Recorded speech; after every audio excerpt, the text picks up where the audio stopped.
call the meeting to order. And my family. Yes,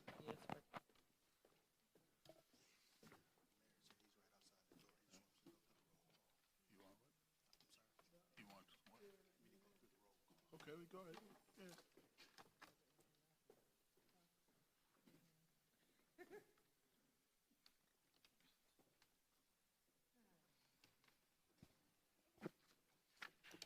Good afternoon, Mr. Mayor Pro Tem, members of the City Council, and the general public.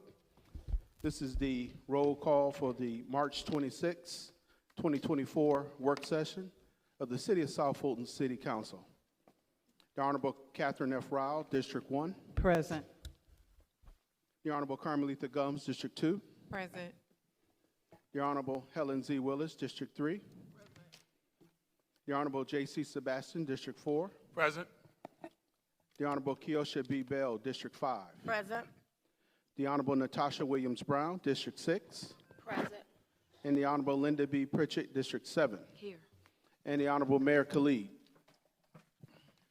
Good afternoon, everyone. Thank you for joining us. We are back here at the beautiful Southwest Arts Center at 915 New Hope Road, 30331. We have an exciting meeting planned for all of you. I've got a couple of surprises for my colleagues on council that I think you will enjoy.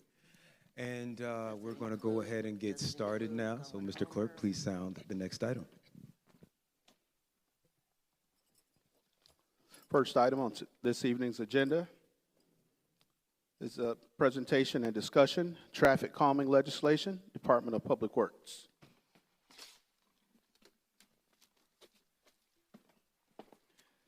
As Mr. Valenzuela comes, I want to thank him and our city manager, Ms. Subadan, for working very diligently. We have been talking about this for months. So we are excited to see the changes that are being proposed to make obtaining traffic calming measures throughout our neighborhoods that much easier.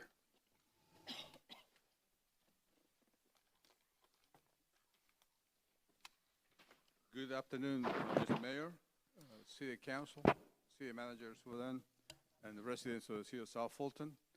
Antonio Valenzuela, Public Works Director for the city. Tonight, I'm here to present to you different findings that we've done throughout the metro cities for the traffic calming program that currently we have for the City of South Fulton. What we have concentrated is to ensure that our residents are able to put their applications in a quicker format and make it easy for them, and also looking at other cities around the metro, as I stated before. But Corey, if you don't mind, please go into the first part of the presentation. We put this presentation in two parts. The first part is petitions. On the left-hand side, you are going to be able to see the existing conditions, and on the right-hand side is the proposed conditions. Under the existing conditions, petitions are required to be done in 2 steps. Petition 1, that's under Section 3A, is the initial interest petition, which calls for a 75% of real property owners or rental occupants on the residential must be in favor of an initial petition.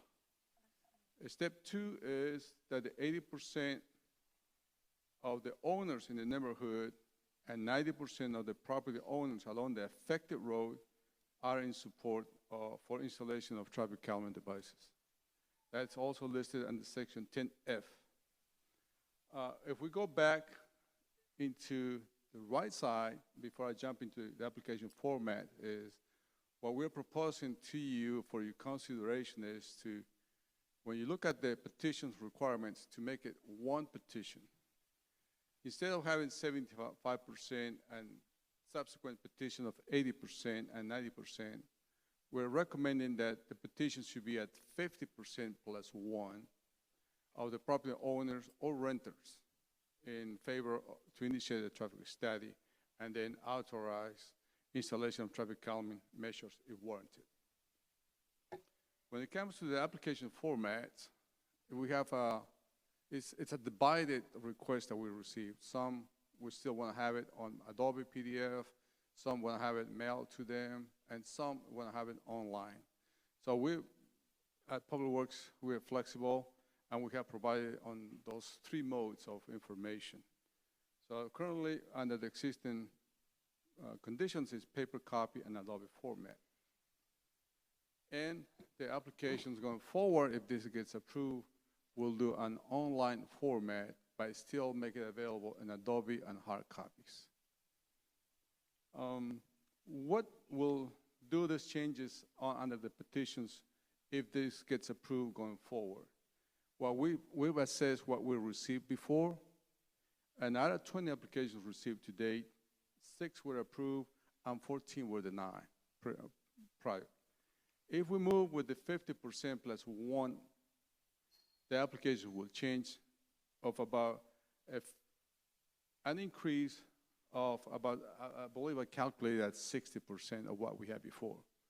So out of the 20 applications, 9 will be approved, and others will be reconsidered for submittals to meet the 50% plus 1, because originally they didn't meet the submittal application. Subsequently, we didn't proceed with traffic studies and so on. So there will be a substantial increase from the existing ordinance. Corey, please, next page. The second part of the presentation is we want to look into the traffic study. Absolutely, we want to recommend that our city maintains all the traffic engineering that we must do. We don't want to proceed without doing engineering work, without having traffic engineers providing all the supportive documentation for anything that includes a road modification or changes on traffic patterns that we have throughout the city. The existing conditions is that it is the standard 85 percentile speed plus an 11 miles per hour or greater. Under those conditions before, the applications will be considered if the warrants have met after doing a traffic study. Meaning that if vehicles were driving over 36 miles per hour. The recommendation is to change this, the speed, the above speed posted speed limit. So you still maintain the 85 percentile speed, but you lower it from 11 miles to 5 miles per hour or greater than the posted speed limit. In other words, that vehicles going at 30 miles per hour will qualify for a traffic study, and then subsequently we'll go to the next steps. So those standards are listed in section 7B, 1 and 2 for speed standards. We are not recommending changing anything under the daily trips generated by affected areas that exceeds by 25% or more. Those are the standards that we believe we should maintain for the city. Next page, please. The results on the existing 9 studies received to date, 2 studies warrant traffic calming measures, 1 unwarranted, and next counts are, and we're recommending that the counts, if a study is not warranted, that the next counts, the next traffic count should be done a year after. With, if we adopt the proposed recommendations, the anticipated results are 6 studies will warrant traffic calming measures, 60% increase rate. If unwarranted, a new petition can be submitted a year after and the study is recommended. Next page, please. When it comes to cost, currently the HOAs are supposed to subsidize the cost for speed table installations. What we've seen it before, it's about $6,000 per location, but that budget can change as well. We don't have much control on the cost, but we're always looking for competitive bids and hoping to get the best numbers for the city. And the installation, under the current conditions, is 3 months after the HOA has approved and agreed to install specific types of traffic control devices. Under the proposed, there's no change because the cost is about the same. And the installation, upon completion of the concept plan, will be also within 3 months. We absolutely still want to be able to discuss with the HOAs what we're proposing and ensuring that any installation on the roads, they are in full agreement of what we want to do. Next page, please. And that is the end of the presentation. Should you have any questions, I'll be glad to provide any input.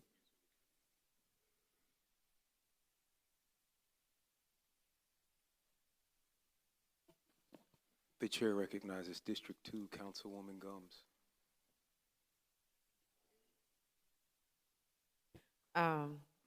Good afternoon, and thank you for this. I definitely appreciate you bringing some, I guess, revisions around this to kind of help. But I do have a few questions. So I believe it's on the first slide, if you could put that back up, in regards to the renters. So this kind of gives me just a little bit of pause. And I know that we lowered the threshold, but we're asking renters to make decisions on base of the property owners, right?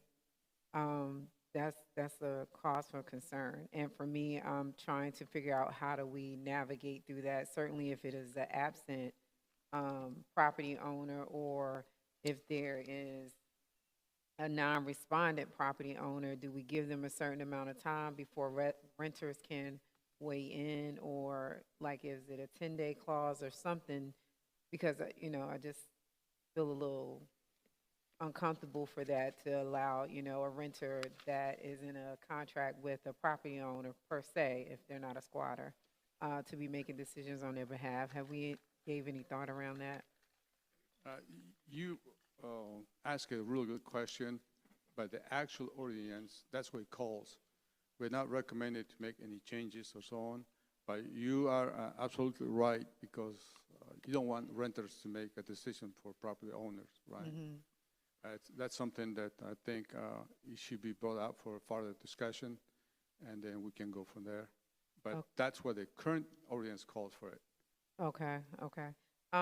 And also too, I believe it was in the next slide for the HOA. So are we saying that the HOAs would not be responsible for any installation costs, and that the city would take ownership of those costs? Is that what we're proposing in that particular slide? Yes, ma'am. Since the funding is available now to the traffic school zones funding, so those funds will be utilized for this, for traffic calming. And no knock on the HOAs, but are we because there are a lot of traffic calming needs within the city, have we thought about exactly how we will be prioritizing those and getting those done in regards to that? And do we have the funding? I know we have funding, but do we have funding available for those type of, all of those initiatives? Yes, we do, and then I think our recommendation should be that first come, first serve. And there are multiple subdivisions that they want to have traffic calming, but honestly, there's some that they believe that there's speeding on their subdivisions, but we've done traffic studies, and they do not meet the warrants.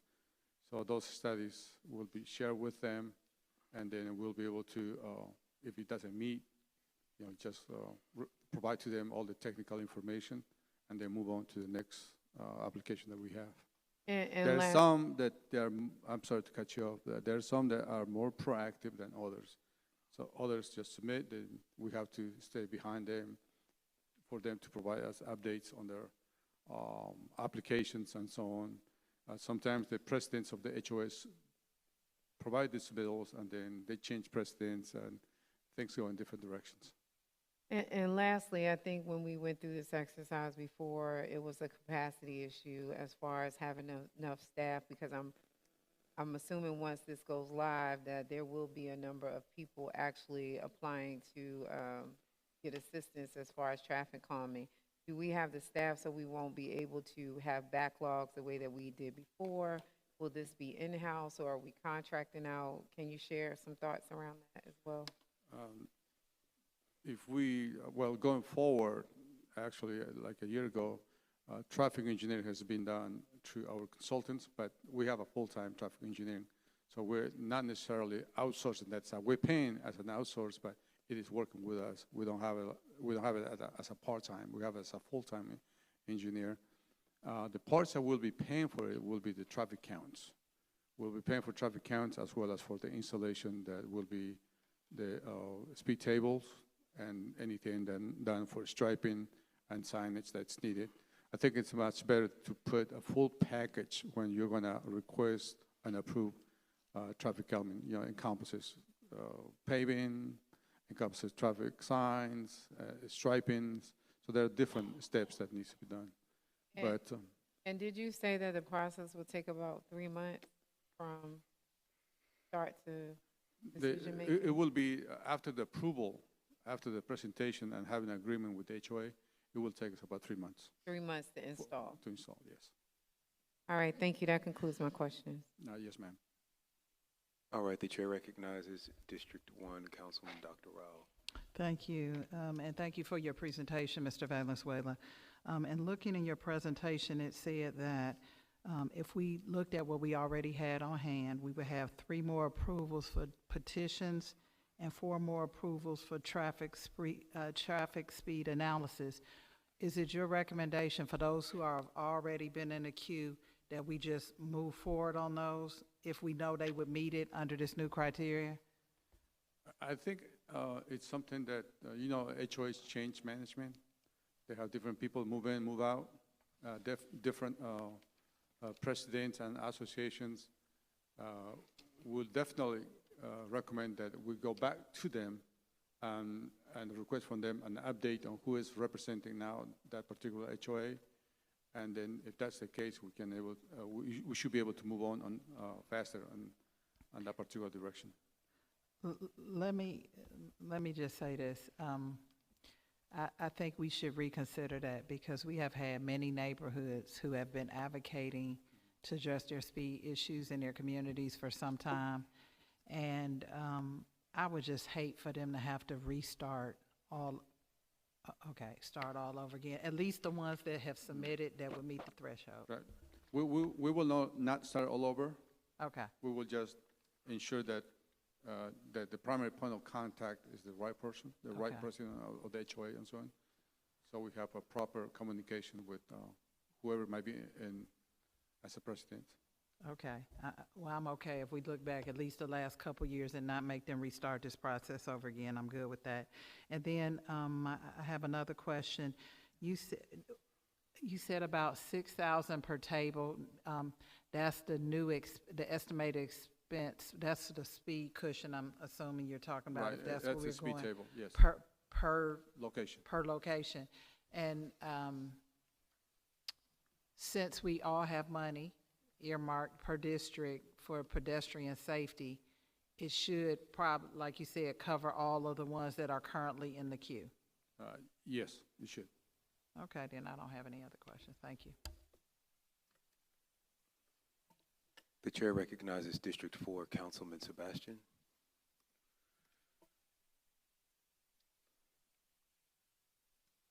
Thank you, Mr. Mayor. Mr. Antonio, thank you to you and your team and to our city manager for putting some attention and some work towards this. I do have a couple of questions. I don't think they were asked before, so I hope not. A lot of time when the criteria, the threshold have to be met, I would get the questions, is that 50% of the neighborhood or 50% of my street? And I think it was the street, but in this presentation it's not quite clear. Can you confirm? It will be 50% of the subdivision. Of the subdivision? Right. In the past, you have 2. You have 1 for the in the subdivision, 75%, and then you have the 80 and 90% under the impacted roads. Now we're asking that instead of having two, you have one. Madam City Manager, need to chime in here. Yeah, we went through this. Is my microphone on? You can hear me. It is the street. Okay. It is the residents on the street, not the entire subdivision. And we Okay. will make that clear.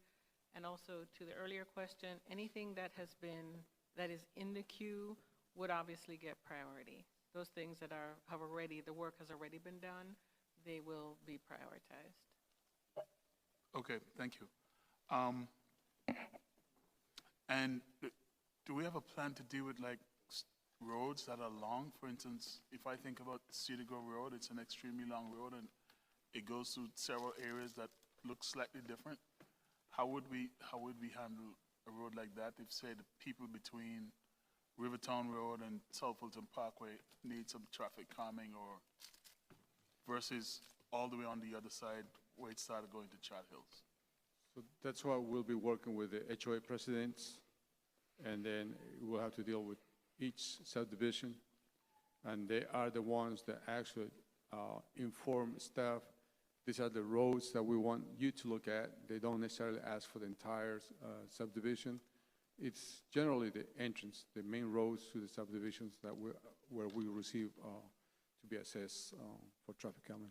So for Cedar Grove Road, you would be working with the HOA leaders rather than just residents who live off Cedar Grove Road? Right, that's correct. Because they will be the ones initiating the petition, and they are the ones that will be informing us what roads do we need to do traffic counts. I think we should rethink that, but that's just my opinion. For those that were denied, it looks like just over 50% were accepted. Have you seen a pattern in the reason why some are being denied? To say, is it an education thing to the public, or do they not understand how to do the application? I believe it's about a couple of things. In some instances, they put the application, and then they never follow through with us. And in other instances, they were not able to meet the initial petition, the 75% petition. Okay. So did it skew either way, or I know I'm asking you to remember details, so don't feel pressure that you No, have the answer. I'm good. Yeah, okay. But anyhow, I'm just saying, if we look at the denials and figure if it's an education piece, so we can deal with it accordingly. That's just why I'm asking that question. For the studies that were done, are there any areas that we're thinking that the speed limit needs to be lowered? Because, I've complained about streets like West Stubbs, where the speed limit is like 45, and that's a relatively rural, quiet area, but people drive very, very fast on it, right? So have we considered any of those streets that we may need to think about changing the speed limit, lowering? So by law, and the recent updates we received on GDOT and the new laws that we have, cities are able to lower the posted speed limits after a recommendation of a traffic speed. So we've done one for the city, which it actually met the warrants. Then under those conditions, by law, it meets the criteria, and we're able to lower the speeds. Then we still have to come back to you and present those options for the city council to approve, and we're able to, if it meets the warrants, we're able to lower the speeds. So basically, studies pending. Right. Okay. I think that's all the questions I have. Thank you. Yes, sir. The chair recognizes District 3 Councilwoman Willis.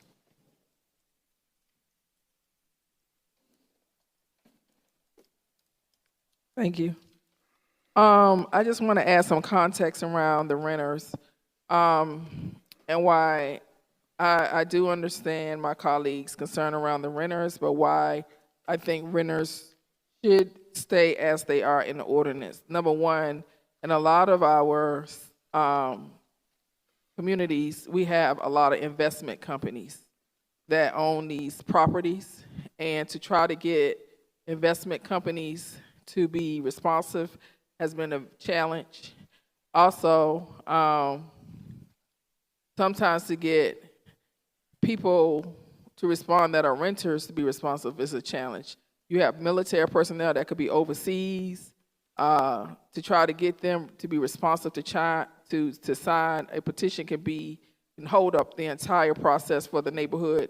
And even though someone is renting, they still, in my opinion, should have a say on whether or not they want traffic calming in their community. You know, people rent for different circumstances. Some people just don't want to own, and I'm seeing that more prevalent now today. So because they make a decision they don't want to own property, does not mean they shouldn't have a say of what's going on in their community. And so I just think we should be real careful by taking that out and putting the onus on the person who owns the house for those reasons. Investment companies own various properties throughout our city. It could be a challenge trying to get them to sign a petition. We have people who are renting homes that are out of the country. It could be a challenge trying to get them to be responsive, and it could be a challenge to get people who rent properties responsive. And, you know, that can hold up a process for a whole community. And so I think it should, I'm for leaving it as is in the ordinance. If it's not broke, don't fix it. Plus the squatters law we just found out passed today, so our police department will help us be able to have more teeth around that particular issue that's plaguing the nation, not only in the city of South Fulton. Now, the cost, you said that we have, the city is gonna take the onus of paying for the cost of the traffic calming devices, and we have allocations per our district. So if we have somebody who has, 6 applications and they run out of funding, they just run out of funding. Is that the way that works? They're not gonna take funding from other areas. So the traffic calming fund has grown over time. Okay. And so I'm not really concerned because the allocation is annual. Okay. But I'm not really concerned that you would run out of funding for this by district. I think if we had that situation, we would come back and ask for an amendment. If in 1 year, you know, we like swept through all of them, or we had a very long street and that used up a lot of funding. Okay. But I would imagine that would be we would come back to council rather than just rob from Peter to pay Paul's, if you will. And once this is released, you're gonna have everybody thinks they need traffic calmings. Everybody thinks they need speed humps. So it's gonna probably be a mad rush of people wanting to get involved in this process. Can you provide the locations that you currently have in queue? We can provide the list. Some time ago, we shared that list and we showed how many. There were several in the queue. Only a few of them had been approved. Okay. So should the council approve this, tonight it's on for a first read. There'll be a second read. I have asked for time to implement after an ordinance is passed. But what we would do between the time when you pass it and when it becomes effective is start to work down the list of the backlog that already exists. Okay, I do recall you sending that. That was some time ago. Can you resend it? Sure. Okay. And I have a response to the long roads, and I guess I'm gonna put it in. I understand what Mr.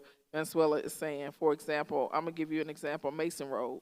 Mason Road runs from Roosevelt Highway into several subdivisions, and so my understanding is what you're saying is you cannot take into account everybody who stays on Mason Road. You have to,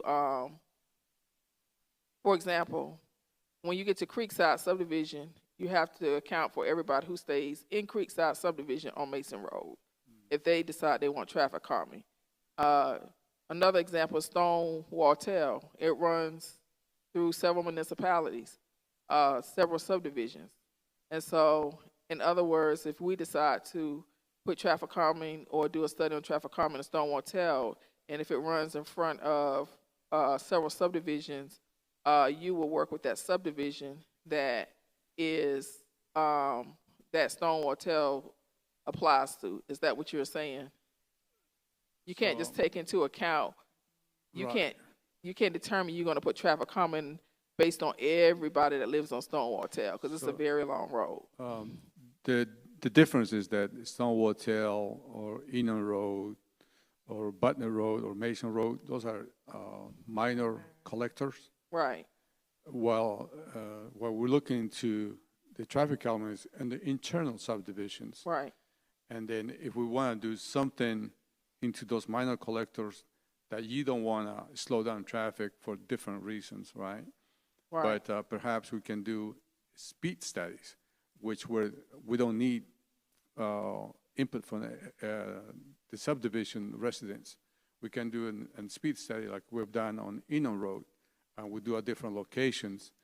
And if that's posted speed limit is at 45 miles per hour, and the results warrants to lower the posted speed limit, we can lower to 35 miles per hour. okay, I understand. Thank you Yeah. so much. I Yes, think ma'am. that's all the questions I have. Okay, before I think we're heading into the second round, so I do see people that are in the queue, but before we head into that second round, I wanted to provide some clarity, hopefully, and just some information. First, I want to thank you, Councilwoman Willis, for taking up for us renters. But I think the reason that this change was originally made, because in the original legislation that we adopted from Fulton County, it didn't have renters, and then we added it. And I think that you're absolutely right with all of the reasons you said that we should keep it in. And under the original legislation, we polled property owners because they would be billed for installing the speed bumps. But now that they will not be billed, now that we have a fund, it's really about polling the people who are living in the neighborhood. And, you know, they have the children that are on the streets or whatever. The other thing is we've talked a lot about issues of equity.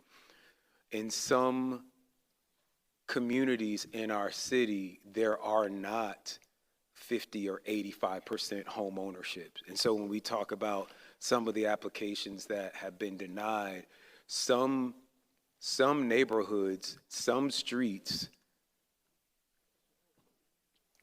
I'll wait. Some neighborhoods and some streets would never be able to qualify because everyone on the street is renting, or 50% or more of the people on a particular street are renting. And in some neighborhoods, I'm going to name Peppermill Lane, which is where I grew up.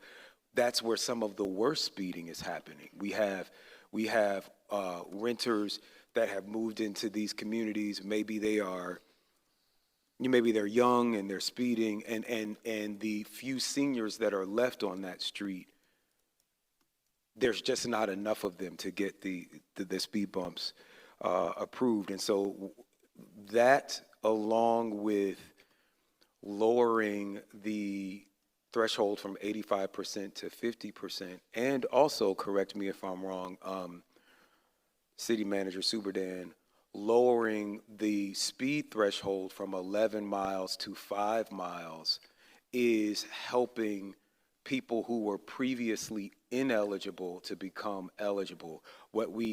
The problem that we saw happening before is that the majority of the applications that were being submitted were being ineligible for these technicalities, not because the speeding wasn't happening, but they just couldn't meet these high thresholds. And that is one of the benefits of having this speed bump fund, right?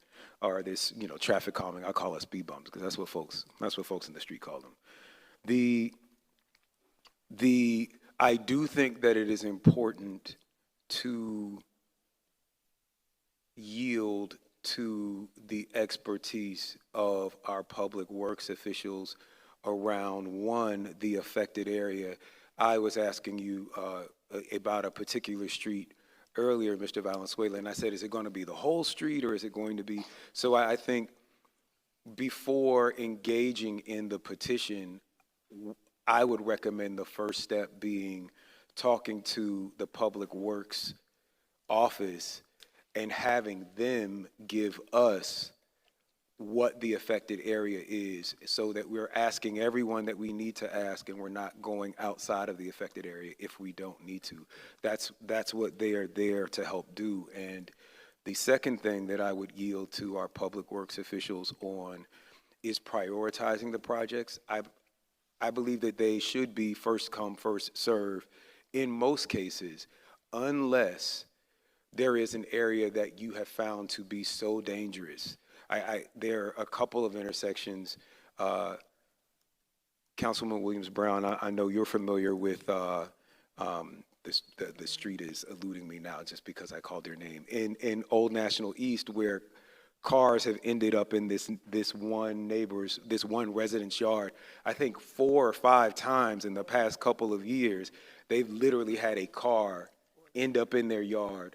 And so, you know, in the case where that's happening, or that people are dying, I think that I would yield to your expertise to say if we need to move this one up in the queue because of the danger, especially if people had applied previously and because they couldn't meet these thresholds, their applications were being denied, but these horrible things are happening. The last one is just to address the issue of capacity and the online form. This is something that the mayor's office interns will be working on, and I am happy to announce that we are partnering with Atlanta Metropolitan College's computer science department. Those are going to be our first sets of interns. They are going to work with legal and public works to digitize that form so that we can have an online form. And again, one of the reasons that we will be having people knocking is because there are some of these neighborhoods where they're seniors, and you just can't ask, you know, someone who's 65 or 70, please go up and down this street and knock all your neighbors' doors and get this petition signed. So we want to help those people who may not be able to get out and do the legwork with these able-bodied young people that we are going to be hiring through our internship program. So I just wanted to give those insights. And with that, I yield to you, Councilwoman Gomes.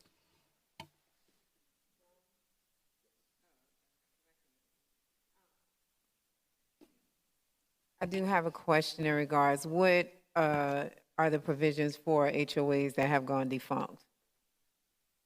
That's a good question. So we can only work with subdivisions that have a precedent, or sometimes I think what they've done is going from the HOA, they went and created a different type of, not necessarily HOA, but it's called, we have to deal with a couple of them, an association. They become associations, civic associations, so which they represent them, especially on the older subdivisions. So you're saying that, for instance, the Cliftondale Community Club or Santana Association will be responsible if the HOA has gone defunct in order for you all to address that? Mm-hmm. Interesting.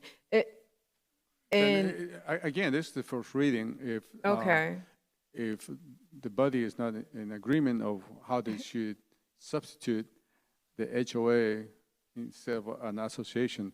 Well, yeah, and that's what the experts, the subject matter experts are for. So if you all can bring us back, I think, you know, some more thought around that as well. And not to give any pushback to my colleagues, but I have to give a little bit of pushback. There's more thought around the renter process, because again, even if we don't necessarily believe it, and we do have some renters that, you know, may rent for a year, then we may have some that may rent for 10 or 15 years. But again, if there's some provisions around timing of when an absentee owner does not respond, if they can weigh in, because again, as a homeowner, I would take it personally, you know, if somebody's making a decision, you know, to put speed bumps or however, and I'm out of the country or whatever the case may be. But again, that's something that we can't necessarily, you know, hack out today. I'm just thinking, that is a transit community, renters. So they may move to another subdivision and make decisions there and this and the third. So just putting some thought around that to protect the city and to also protect the homeowners and the renters as well. That's my Absolutely. pushback. We'll be working, we've been working with our legal department as well, asking those legal questions that we don't necessarily have it with us as public works. We're not the experts on that end, Yeah. but we're going to work with our team. Okay. Yes. We can activate our legal department. All right, thank you. Yes, ma'am. Chair recognizes District 6 Councilwoman Williams-Brown. Thank you, Mayor. I do think, Mayor, that you make a very valid point, particularly regarding District 6, in characterizing the district as having a number of rental homes that are corporate-owned. Several of the houses on my own street are corporate-owned. There are also a couple of them that are Section 8 housing as well. And so I think it is important that we keep in mind those dynamics. Just because the reality is when the housing market went under in 2008, people came in because the houses were so incredibly cheap. 20, 30,000 people came in and swept up multiple homes to turn them into rentals. And I don't know how we track down the owner of a house when the owner of that house is Open Door or Invitation Homes.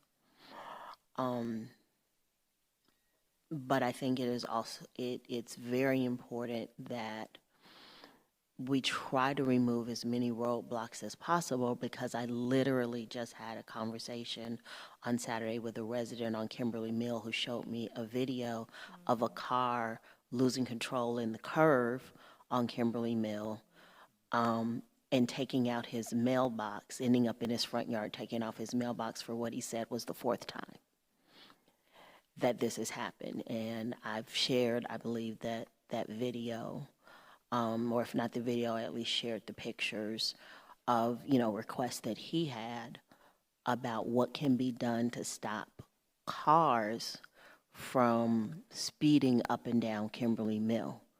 Particularly, and I think number 2, particularly given that all of us are now using GPS programs to help us navigate traffic.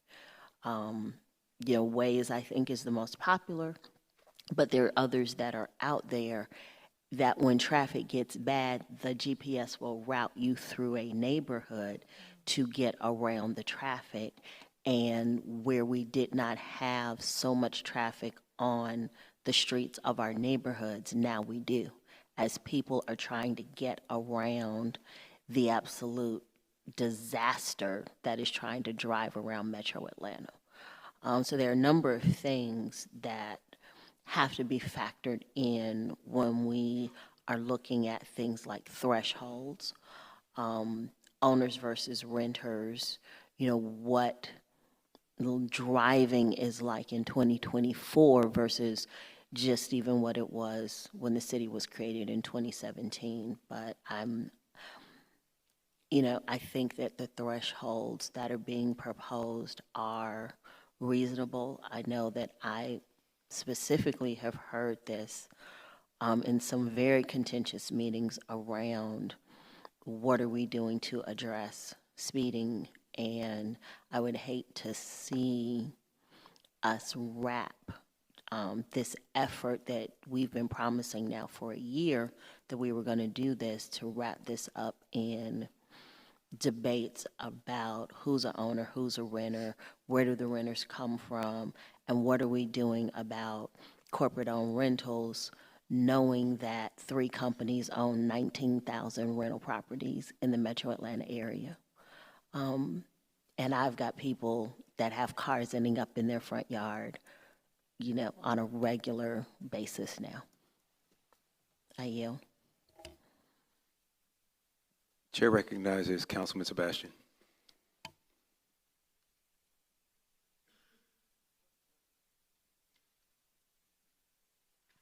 I want to once again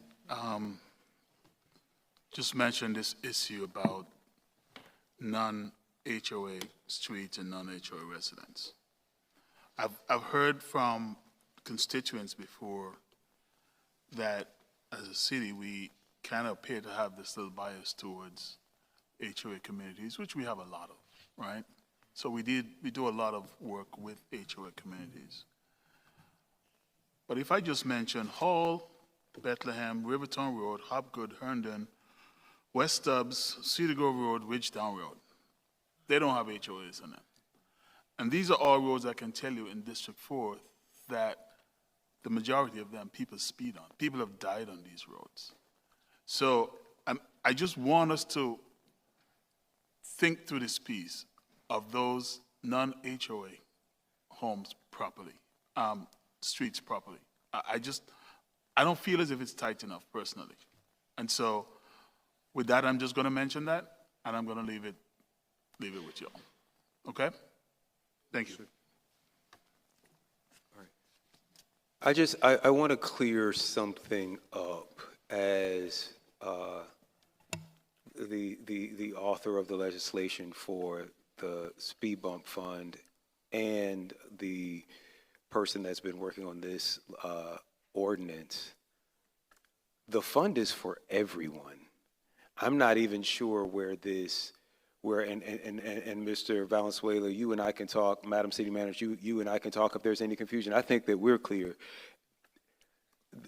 There is no distinction between HOA and non-HOA communities. If you apply and your application is approved and we've got money, we're going to get you a speed bump.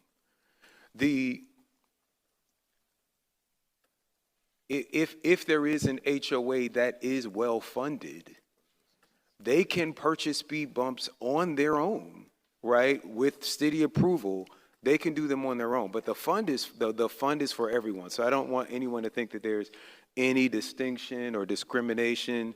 There's no bias if you apply, and I hear people saying there is in the process. I'm working with him on the process, so we're going to clean that up. I want it to be clear. If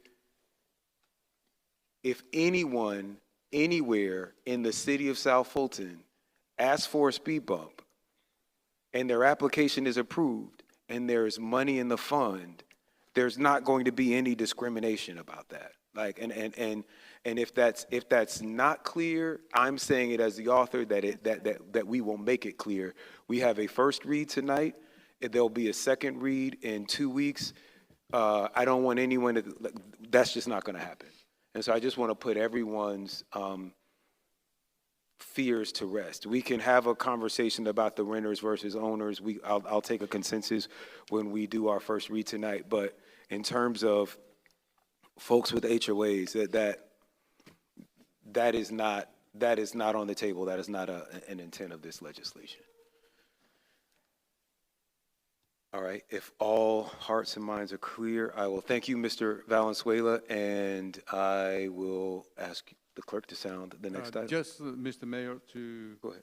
add to your comments and concerns, as well as Councilor Sebastian, we will accept those petitions. Maybe if it's not an HOA, we will receive those petitions as they apply to Public Works for traffic calming. Thank you. All right, Mr. Clerk, please sound the next item. The next item is discussion, financial policies of Finance Department.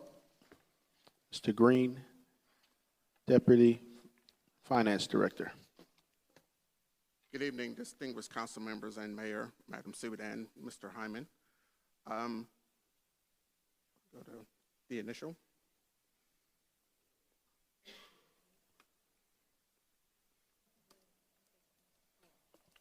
Next slide.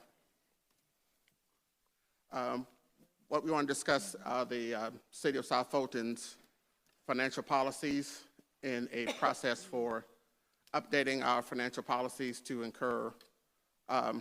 to address certain flaws or inconsistencies with our financial policies. What we want to discuss initially is the process for updates.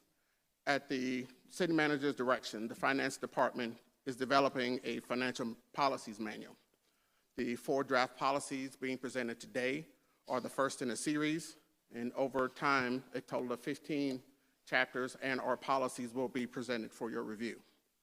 Once all are adopted, amendments to appropriate provisions of the code will be proposed. Next slide. The agenda for this evening will be these 4 policies: general fund balance and reserves, investments, long-term financial planning, debt management. Next slide. Why are the changes being proposed? One, we wanted to consolidate. The current financial policies are in different chapters of the code, and some are in drastic conflicts to existing what we actually do. Number 2, we wanted to make them comprehensive, and we all wanted to update to be more comprehensive and to conform with industry's best practice, namely Government Financial Officers Association, making sure that we're in line with what other municipalities around the country are doing. Next slide. The first being general fund balance. Reserves are the cornerstone of the organization's financial flexibility. They provide options for responding to unexpected issues and a buffer against shocks and other forms of risk, such as elastic revenue sources, such as the closure of a major employer in a specific area, or unexpected expenses from events like storms, fires, or major public health emergency crisis, operating costs, and new infrastructure needs probably due to storm damage. Next slide.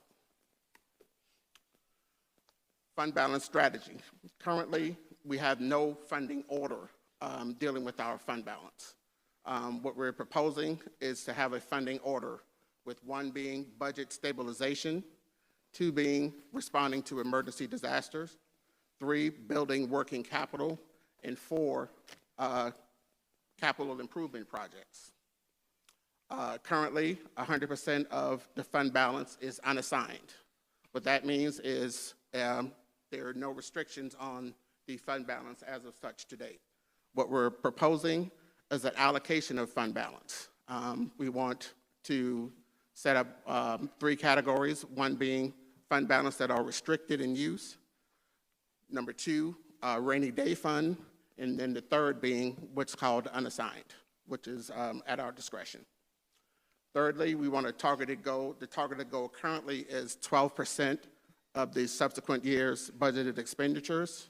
What we're proposing is an increase to the target of 20% of the prior year's expenditures. Next slide. Investments. Purpose of this is to establish a clear understanding of investment goals, objectives, and management policies applicable to the City of South Fulton's investment portfolio. This policy will apply to activities of the City of South Fulton City Council, City Manager, and the Finance Department when investing the financial assets of those funds under its control. These funds are accounted for in the city's annual comprehensive financial report. Next slide. Currently, investment strategy right now currently is at a really high level, and what we want to propose is a more defined strategy moving forward. We want to incorporate best practices from GFOA. We also want to define elements in our investment strategy to look at credit risk, interest rate risk, and liquidity risk. We want to speak to the importance of liquidity and yield. We also want to add standards of care to include ethics, conflict of interest, et cetera, in our policy. We also wanted to define with brokers, financial institutions, and depositories the City of South Fulton will deal with. And we also want to define suitable and authorized investments that meet the needs of the cities of South Fulton and the city. Next slide. Long-term financial planning. What we want is to have a policy that directs staff to develop long-term financial planning and trends to include projecting revenue and expenses, and definitely consider key factors that have a financial impact on the city. Long-term financial planning creates a commitment to motivation to provide a guide for good decision-making, which is what we strive for. Long-term financial planning relates to strategic planning, developing great and consistent financial policies, capital improvement planning, and great budgeting. GFOA recommends that all governments prepare and maintain a long-term financial plan that projects revenues and expenses, financial position, and external factors for all key funds and government operations of at least 5 years into the future. Next slide. Currently, our long-term financial plan does not exist when it comes to these particular items. What we are proposing is to address these elements: a commitment to sound financial planning. We want to define the scope of the plan. We also want to talk about the relationship between financial and strategic planning, find imbalances and correct them, and also come up with a plan that provides long-term balance. What we suggest is a minimum of a 3-year outlook, but ideally you want to look at it for 5 years. Next slide. Debt management. This policy will establish 3 reasons for the establishment of a debt policy. First, the policy will establish the criteria for the issuance of debts so that acceptable levels of indebtedness are maintained. Second, the debt policy transmits the message to investors and rating agencies that the City of South Fulton is committed to sound financial management. Third, the debt policy will provide consistent and continuity to public policy development when elected officials work from guidelines to govern the planning and execution of transactions and projects. The City of South Fulton recognizes the importance of sound financial management and of a debt policy that is consistent. GFOA and bond rating agencies strongly recommend the development of a formal debt policy statement. Next slide. Currently, our current policy lacks guidance and purpose when it comes to the issuance and management of debt. So what we want to do with our proposed updates is come up with a comprehensive debt policy that will address, 1, the purpose of our funding, the condition of our debt issuance, restrictions on our debt issuance, financial limitations, debt issuance process, and the debt management process. Next slide. And I will entertain any questions.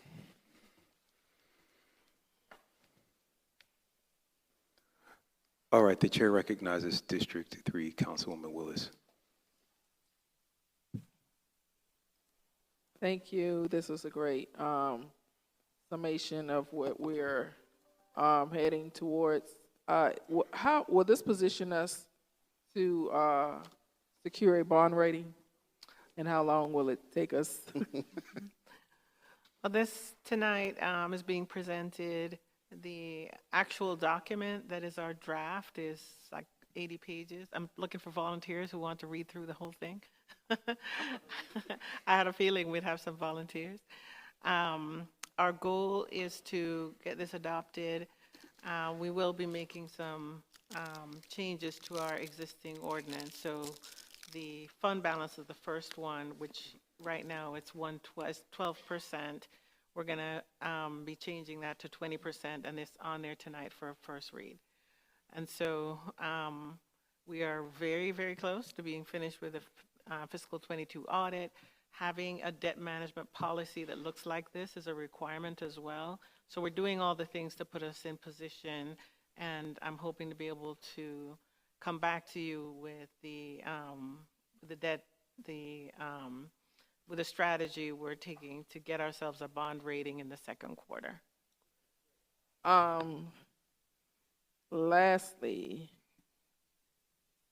so I think we have great and competent staff now, but just to have a third-party review, would you be open to maybe letting, what's his name, Chris Pike, the one that teaches our GMA classes on financial policies, just to do a high-level overview and just to give some third-party feedback in case if we miss anything? And not because I'm not quite, I think you all are very competent, I just think having extra eyes won't, hurt us. And he teaches us all of our financial policies and GMA. We can certainly approach him. We have had 2 consultants working Okay. with us on this, but we can also approach him to see if he's available. No, if to you do a thing. already had people, that's fine. But I know he's very good in that area too. Sure. All right. And I'm not talking about. You know what I'm talking I know about. which Okay. one. Thank you. The chair recognizes District 1, Councilwoman Dr. Rao. Thank you for this presentation, and I definitely think it's a move in the right direction. I know when we first started, that first leap about trying to develop a reserve is huge, but we knew we had to start somewhere, so I do think it's time to move that number up. I had a question. As we think about the Public Facility Authority, is there, and thinking about the building that we're planning across the city, will there be something earmarked? I saw capital improvement on the presentation, some others, and I think he called it unassigned, which I like discretionary better, but, will we have something in for that? And will a special line dedicated for, financing of the debt to support the construction projects we want to roll out? Sure. So this provides us with the baseline policy direction. As you know, in this year's budget, we allocated funding for debt service, even though we didn't think we'd get all the way there from here. It's developing that rhythm and developing that discipline of a certain amount of our current general fund budget is set aside for debt service. And so ultimately, what that will look like for us is a debt service fund. And when we do issue debt, all the debt will be paid from that fund. Does that answer? Yeah, and I guess I'm ready to make the leap to get started because I think we're all anxious to see a number of these capital construction projects move forward, that we're thinking about it on the front end, even if it's only a little bit, just let's get started. So those were my 2 questions, and again, thank you for the presentation. Thank you. All right, Councilwoman Willis.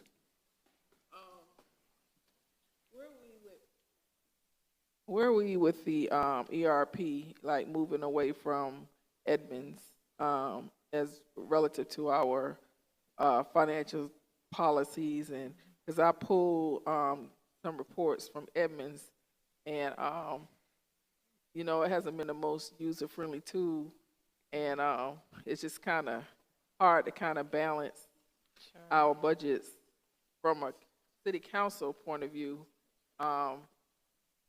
And I have some questions I'll send you all later because I don't see some things posted. But where are we with moving away from Edmond?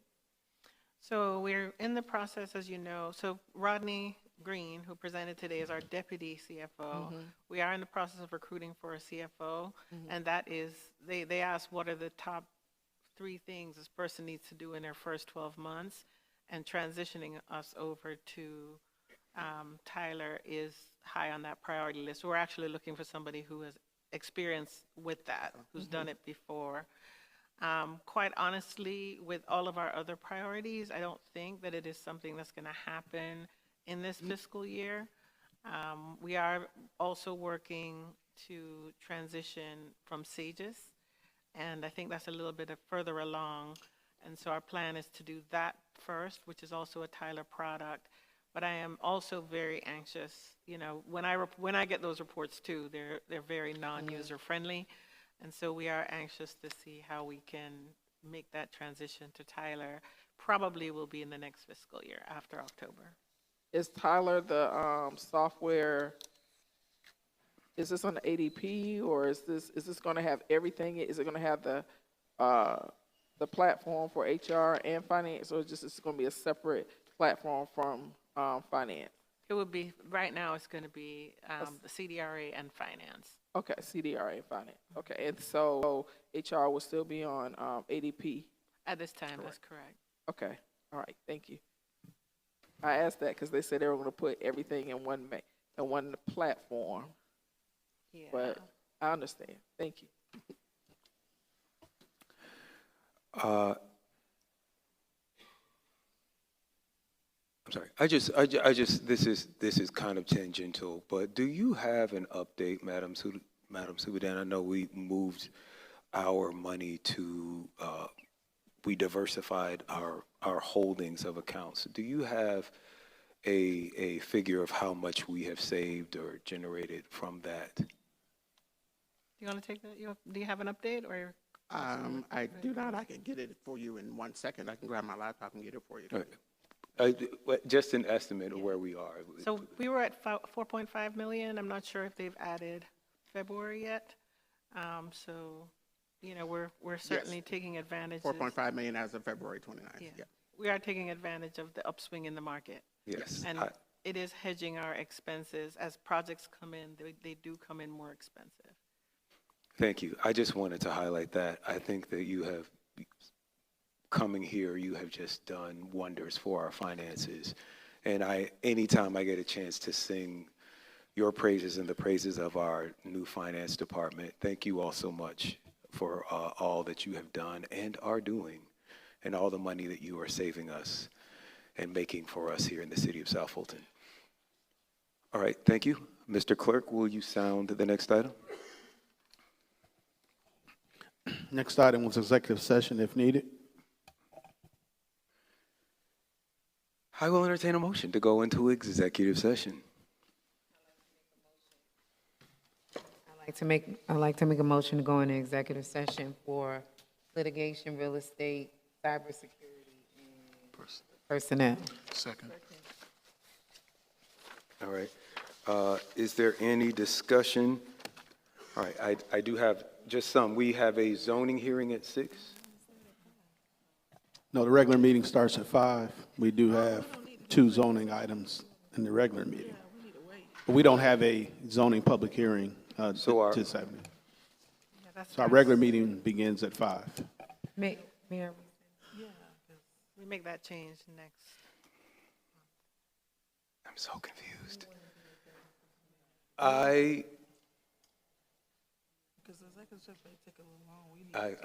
going to say something, and then council is free to respond. Are our proclamation folks here? We have 3 proclamations. I know that I asked my proclamation people to be here by 7, and we had other guests that were coming that I also asked to be here by 7. So my apologies. We may have to move those to the end of the meeting whenever they come. Not everyone's proclamations. That's why I said our people, if we are going into the regular meeting, that usually starts with proclamations. Am I right? Okay. Our people that are receiving proclamations, by a show of hand, are any of you here tonight? All right. So one is. I just want to put that out there, and I'm going to relinquish the floor and let council decide how they want to move forward. In the queue for discussion. I don't see anyone in the queue, so I just am going to go by a show of hands and whispers around me. Councilman Sebastian.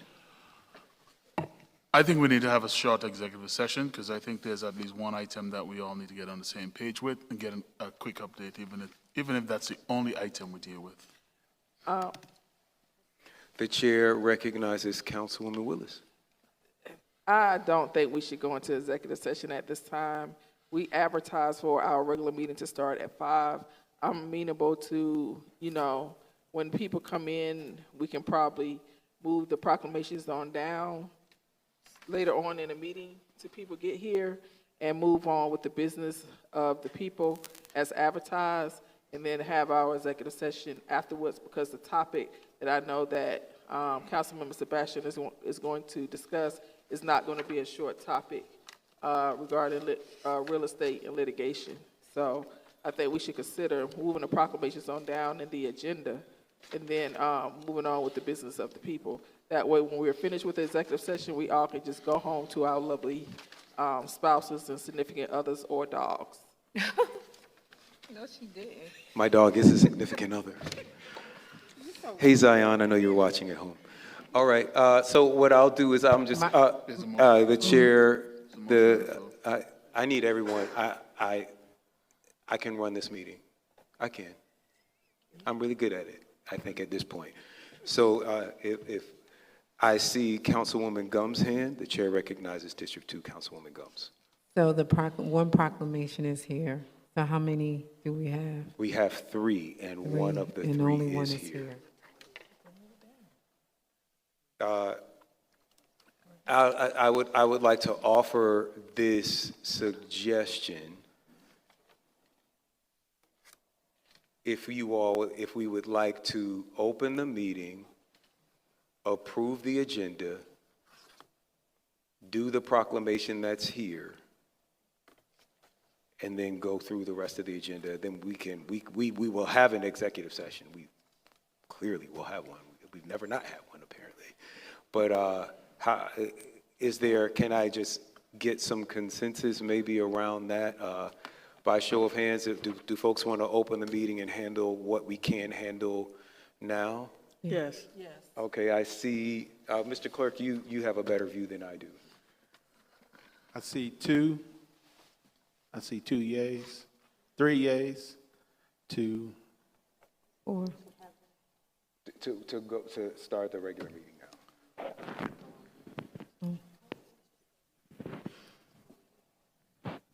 All right, so the chair will entertain a motion. it's already one on the floor. Motion on the floor. Oh, okay, we do have a motion to go So into am I executive rescinding session. that motion? Did we have enough votes No, to go in? we were in discussion, you're absolutely right, we were in discussion. Will you restate the motion, and then we'll just take a vote?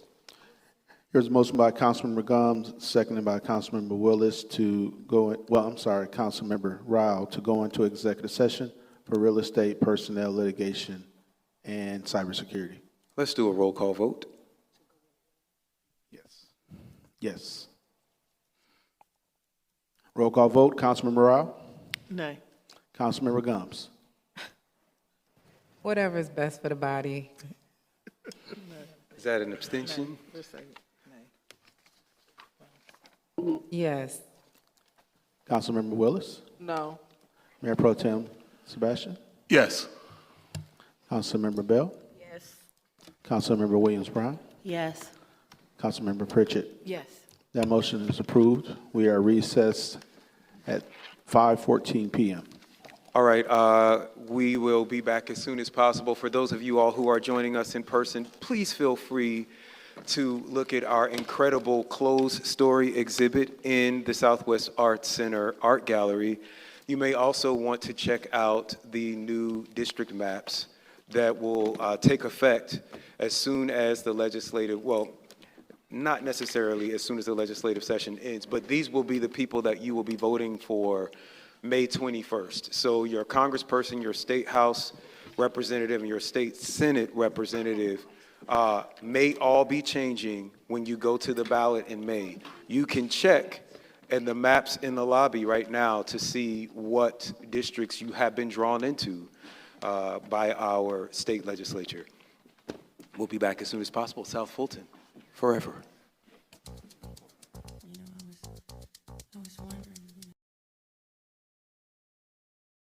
Session and reconvene our work session. I move to adjourn executive session and to move into our regular session. All right, that has been properly moved and seconded. Any discussion? All right, seeing and hearing none, I'll take that vote by a show of hands. The motion was approved 4-0. All right, Mr. Clerk, were there any items in executive session for which we need to take a public vote? There was no formal action taken in executive session that requires a formal vote. All right, thank you. I will entertain a motion to close the work session. I move to close the work session. Second. All right, I will now gavel on my mic here this regular meeting into session. Mr. Clerk, please call the roll. If I may, just let me carry the vote. So the work session was adjourned at 6:13, 4-0. Thank you. All right, please call the roll for our regular meeting.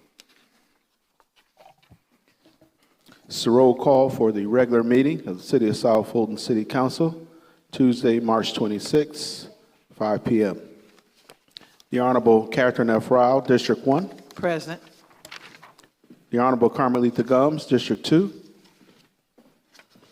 The Honorable Helen Z. Willis, District 3. The Honorable J.C. Sebastian, District 4. Present.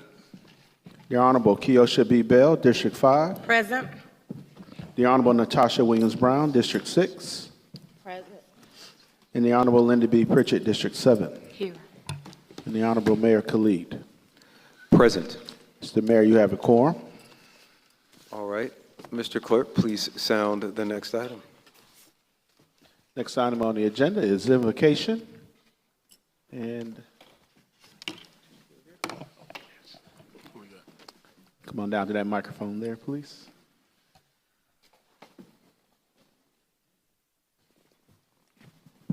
Good afternoon. Let us go to the Lord in prayer.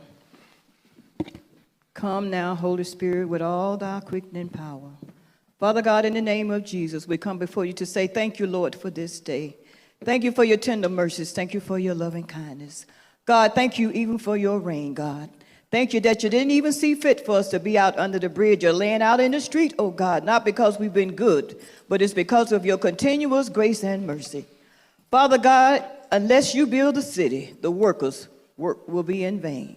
Help us to come on one accord. Help us to have love and compassion for one another. God, it's all about the people. It's about the people. Help us, Almighty God. Please, Jesus, we cannot make it without you.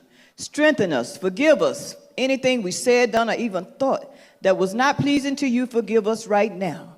Because you said in your word, everything that come out of the mouth, good or bad, is being written down. Now, Father God, from this moment forward, lead us and guide us and strengthen us and keep us. And we'll be forever so careful to always give you glory, give you honor, and give you praise. Because we realize anything that you are not involved in is going to come to know. Now help us right now to remember this forever and for always in the precious name of Jesus. And we thank you and we count it done. Amen. Amen. Let us pledge to the flag.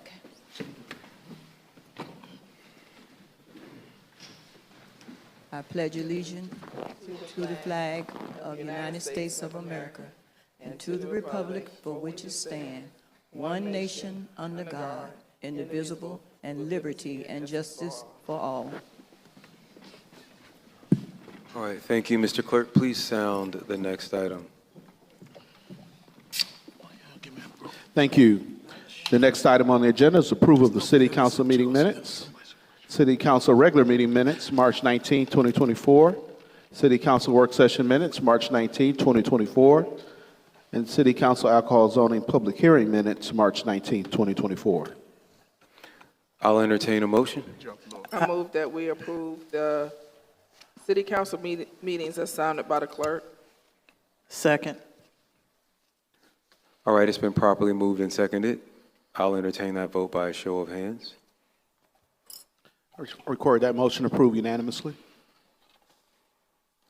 All right, Mr. Clerk, please sound the next item. It brings us to adoption of the council agenda. Mr. Mayor and council, there are several deletions and additions to tonight's agenda. The first is the removal of proclamations by Councilmember Bell. There are two. The two young ladies aren't able to be here this evening, so they will not be presented this evening.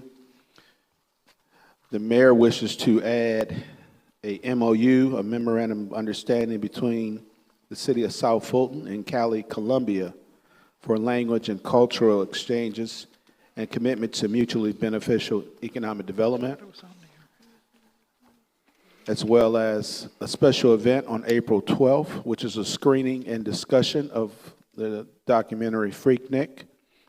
Councilmember Willis wishes to add a special event, Legacy White Senior Brunch. I just need the date, and is it at Welcome Hall?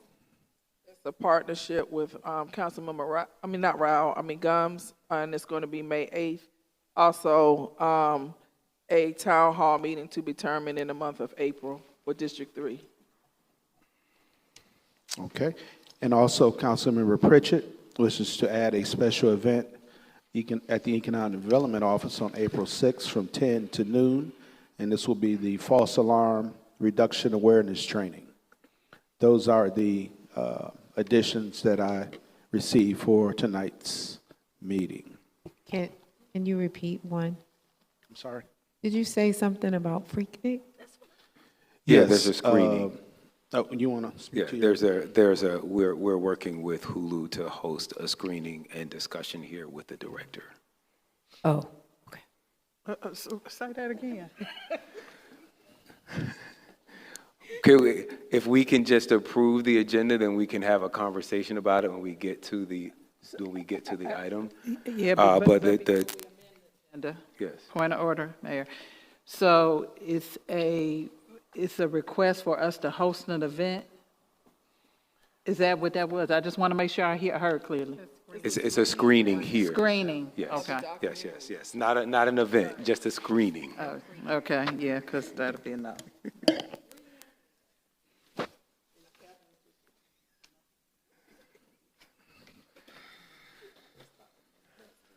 All right, I will entertain a motion to approve the agenda as amended. Motion to approve the agenda as adjusted. Second. All right, it's been properly moved and seconded. I'll take that vote by a show of hands. Record that motion approved unanimously, 7-0 as amended. All right, Mr. Clerk, please sound the next item. One moment.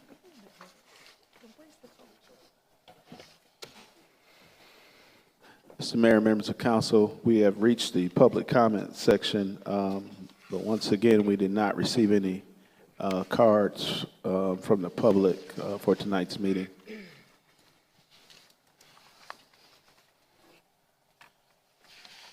All right, then please sound the next. I think it's good. We're not hearing public comments. I think that's a good thing. But please sound the next item. That brings us to council comments. We are. We probably shouldn't have been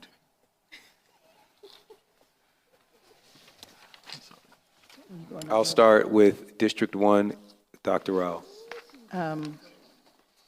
I want to thank all the residents who've been coming out to participate in the Monday fitness exercises at Sandtown Rec. I got a chance to actually participate on Monday, so I was excited to see all our seniors getting body sculpted in a class. So if you're not aware, that's being offered at Sandtown Rec Center, as well as aerobics on Saturdays at 10 a.m. So now that we have the rec center, we have active programming there. I want to encourage you to participate. These classes are free, and the group is very energetic. So kudos on that, City of South Fulton Parks and Rec.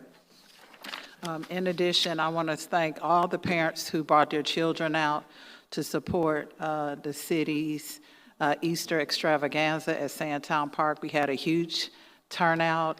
The kids had a blast. Face painting, jump houses, crafts, and lots of eggs. So again, thank everybody for coming out for the event. Huge turnout. Looking forward to next year already. And I think that about covers it.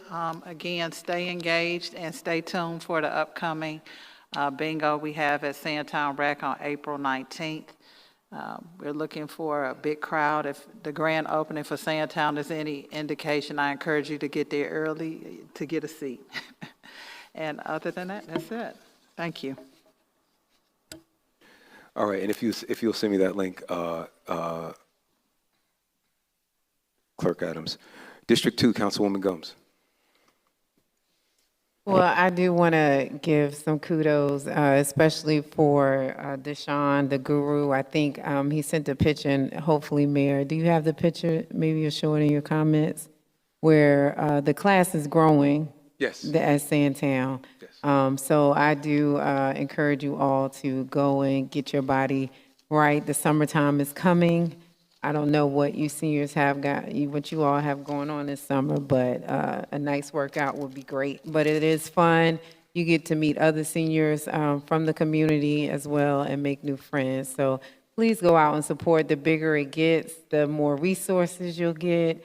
I do know that the group is looking for T-shirts, and I think they're trying to come up with a name for the group. So I hope you all will attend that. Also, too, I want to thank everybody for coming out to the groundbreaking. We had a few residents that came out for the groundbreaking for Butner Road and Union Road, the roundabout. We're excited because that project is a long time coming. Hopefully, we will be completed by next year this time on budget and on schedule. So we're looking forward to that. On March the 28th, we will have our annual Women Business Mixer at Fresh for Herb Tea Shop that is located in the Butner Village Shopping Center.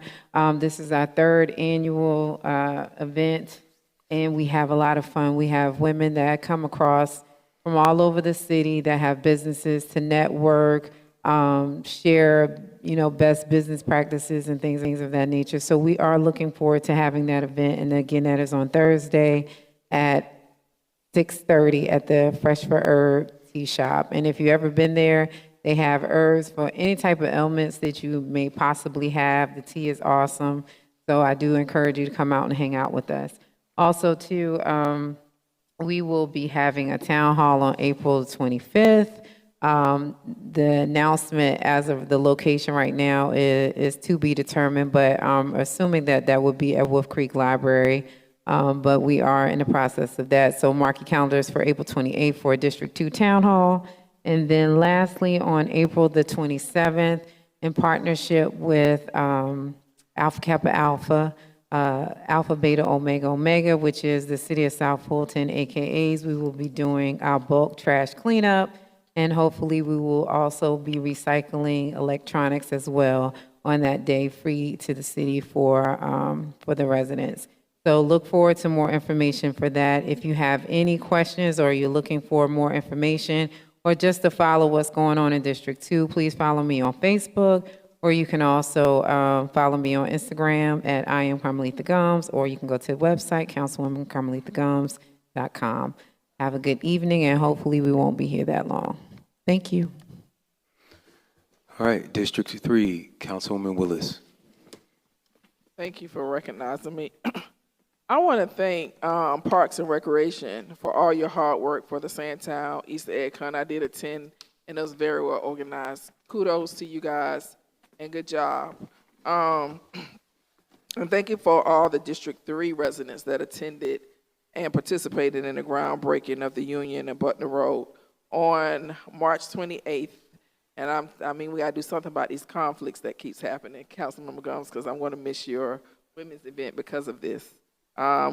District 3, we have a chat and chew organized by our police department and Park and Recreation that will be happening at the tennis center. And that chat and chew, it starts at 6 p.m. So please, if you missed the Coffee with a Cop, this is for the working individuals or people who attended the Coffee with a Cop and want to come back. Please plan to attend the District 3 Chat and Chew at the South Fulton Tennis Center. Also, we want to remind you all to sign up to volunteer for the Miracle League. The City of South Fulton does have a Miracle League, and they do operate out of Walcomall Park. The dates of the Miracle League games are in my newsletter, so if you're not getting my newsletter, I do share it on social media, and I share it via email. You can subscribe to it by sending me an email, and I add you to my email. Councilmember Gumbs and I will be in partnership to have for Older American Month, a legacy white brunch for our seniors at Walcomall Park. And so we will be putting that information out and registration link out very soon. And on April 13th, please be aware there will be a Cops Unity Day hosted at Walcomall Park on April 13th by the Police Athletic Association in collaboration with Parks and Recreation Police. And I want to thank the men of Omega Psi Phi for sponsoring the food on that particular, for that particular event. Summer is approaching, and what you do see is a lot of programs. I've shared a lot of that information. If you have programs that you want me to share in my newsletter, please send them to me. I know I have shared information from the Sheriff's Office, the Junior Deputy Program, College Internship Program, Citizens Academy, and the City of South Fulton has an internship program for people to apply that are in college. Please make sure that you are taking advantage of those resources. Commissioner Arrington and I typically partner every year for a teen job fair. We'll be bringing that back again in May. I think it's May 18th. We'll be putting that information out soon so that we can make sure we get our kids ready for this summer. If you are hiring anybody that's 16 or above and want to participate in our job fair at Walkmart Park, please send that information to me so that we can get you invited to the job fair. And thank you for engaging. And we can't run the city by ourselves, so the more that you are engaged and provide feedback, the better we are. If you're not getting my newsletter, please subscribe. Send me an email at helen.willis@cityofsouthfultonga.gov, or you can text me at District 3 42828. Thank you. District 4, Councilman Sebastian. Thank you, Mr. Mayor. Just very quickly, thank you, citizens, for your engagement. Thank you for those who have recently reached out, want to sign up for my newsletter, and those who have sent compliments about it. Please continue to stay engaged. It's getting warm, so when it gets warm in District 4, things kind of get heated up. So for the month of April, we'll be having 3 events in April. The first one is actually going to be a groundbreaking, and we're going to do a 2-in-1 for the roundabout at Cedar Grove Road and Rivertown Road, and for the expansion of Fire Station 6, that's going to be on April 1st at 620 Cedar Grove Road in South Fulton and District 4. Also on April 13th is the 3rd annual Autism Fest in partnership with Autism Branches at 11 a.m. at Wilkerson Mill Park. Last year we had folks from several counties and very far away, even around Georgia, who attended that festival. Again, it's a unique experience both for those who are on the spectrum and those who are supportive. So please come out and give support and enjoy a day and experience things like vendors and service providers that are available to help. And then on April 27th, we're going to have another popular event in District 4, 3rd year, where we teach our kids fire safety. We basically bribe them with ice cream and ask them to come out and learn about fire safety. And so that's going to be on April 27th at the Village Shops at Cedar Grove. And so I'm asking you to send your kids out, bring your kids out. It's on a Saturday, and they're going to have lots of fun. The fire department promised to go to another level again this year. I think they call it their fire safety truck. It's almost like a game. I know, Chief, I'm probably just jacking this up. It's almost like a game truck that teaches fire safety. I hope I got it exactly right. I haven't seen it myself, so I'm looking forward to it. So, again, I'm encouraging everyone to bring the kids out and come out and learn about some fire safety issues on that day, April 27th at noon in District 4. Thank you. This used to be a big attraction, this fire safety truck, so we are anxiously awaiting the return. District 5, Councilwoman Bell. Good evening, everyone. Just as a reminder, we will be having our Community Resource Fair and Easter Extravaganza on Saturday at Burdette Park Field from 12 noon to 4. Today is the last day to register for that event. It is going to be a fun, eventful afternoon for kids and families. We will have several community resources from well care to senior care, Medicaid, camps, job opportunities. It will be filled with community resources for each and every one of you, your children and your families. We'll have a game truck, bounce houses, food trucks, you name it. So it's going to be a lot of fun.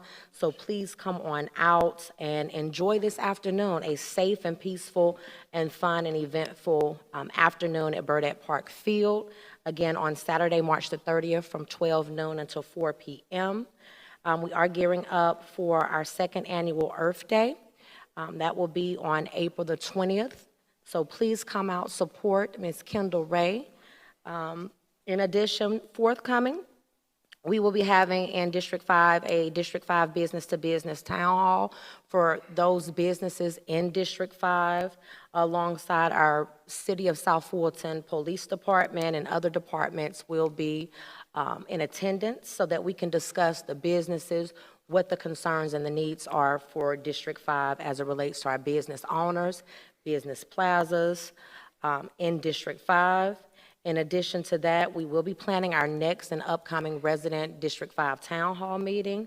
And for those that are interested in the newsletter, please continue to email me at kiosha.bill@cityofsouthfultonga.gov. Your email addresses as a newsletter /flipbook will be coming soon. That's all I have. I look forward to seeing many of you come out on Saturday for a wonderful afternoon of fun and keeping it live in District 5.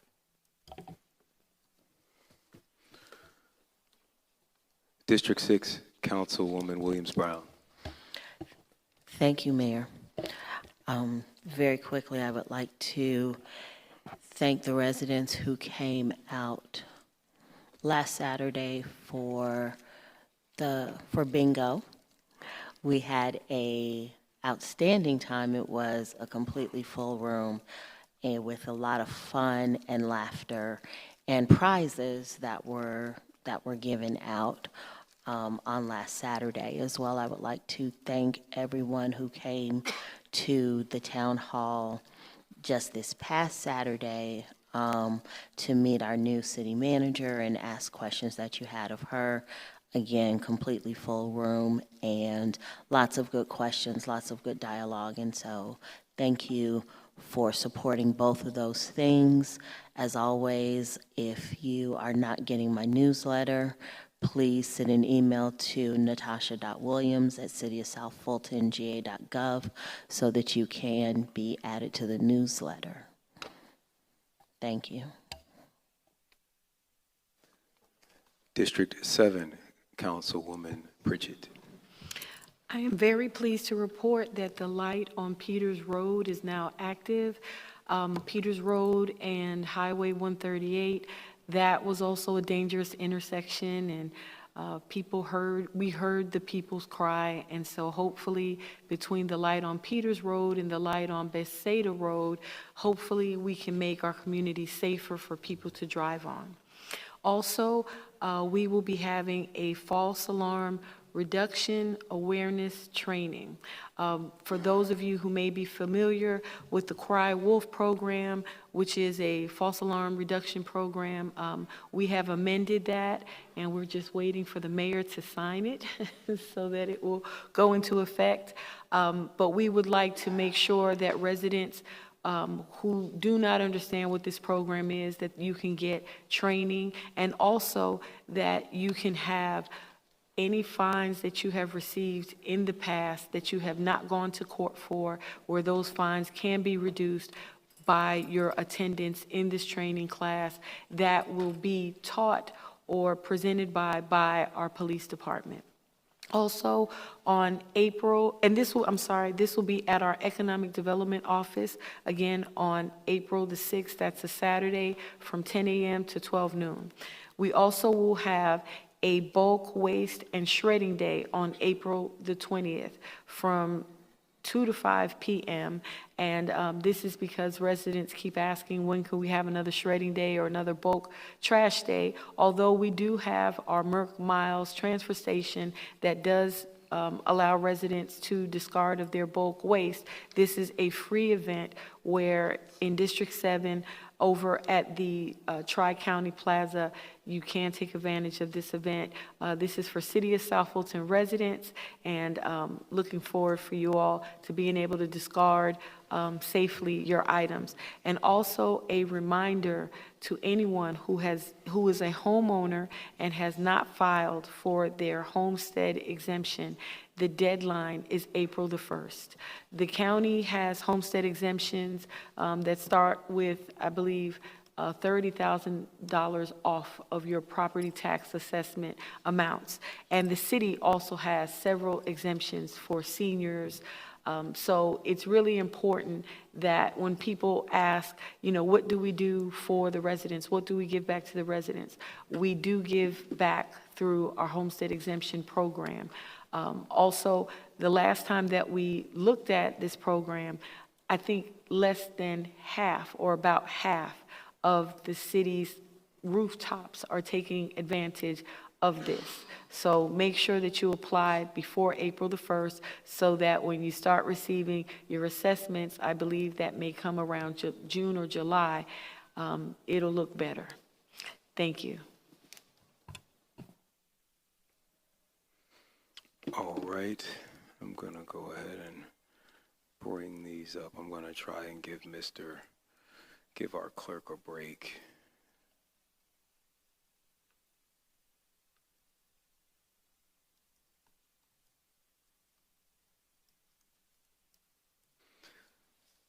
Of course, I'm having problems with this Mac, so Mr. Clerk, would you just go ahead and bring that PowerPoint up? And while I do that, I want to first give a shout out to, is Carrie Ann here? Can you wave your hand? All right, yes, we met at new hire orientation. I get to meet all the new hires at new hire orientation and just give them a little welcome to South Fulton spiel. A few months ago, we, after trying a free intern program, and you know, these kids these days don't want to work for free, right? It wasn't really working out, but we now have a paid intern program at $20 an hour. Ms. Carrie Ann is our first paid intern in the city of South Fulton. She is working with Councilwoman Carmelita Gums in District 2. Would you all just give her a warm round of applause and welcome? Also joining us is Mr. Tanguy here. He may have been here earlier and left, but we did have a reporter who came to profile me, and I told him that you really got to come and see our entire city council and the amazing operation that we have here. So we will be featured in Le Devoir, which is The Duty. It's one of Quebec's largest newspapers. So we are making international news for being a city on the rise. And with that, I'm going to go first into this. I wanted to just take a moment of silence for those who were injured and are still missing in the Baltimore bridge collapse that happened early this morning.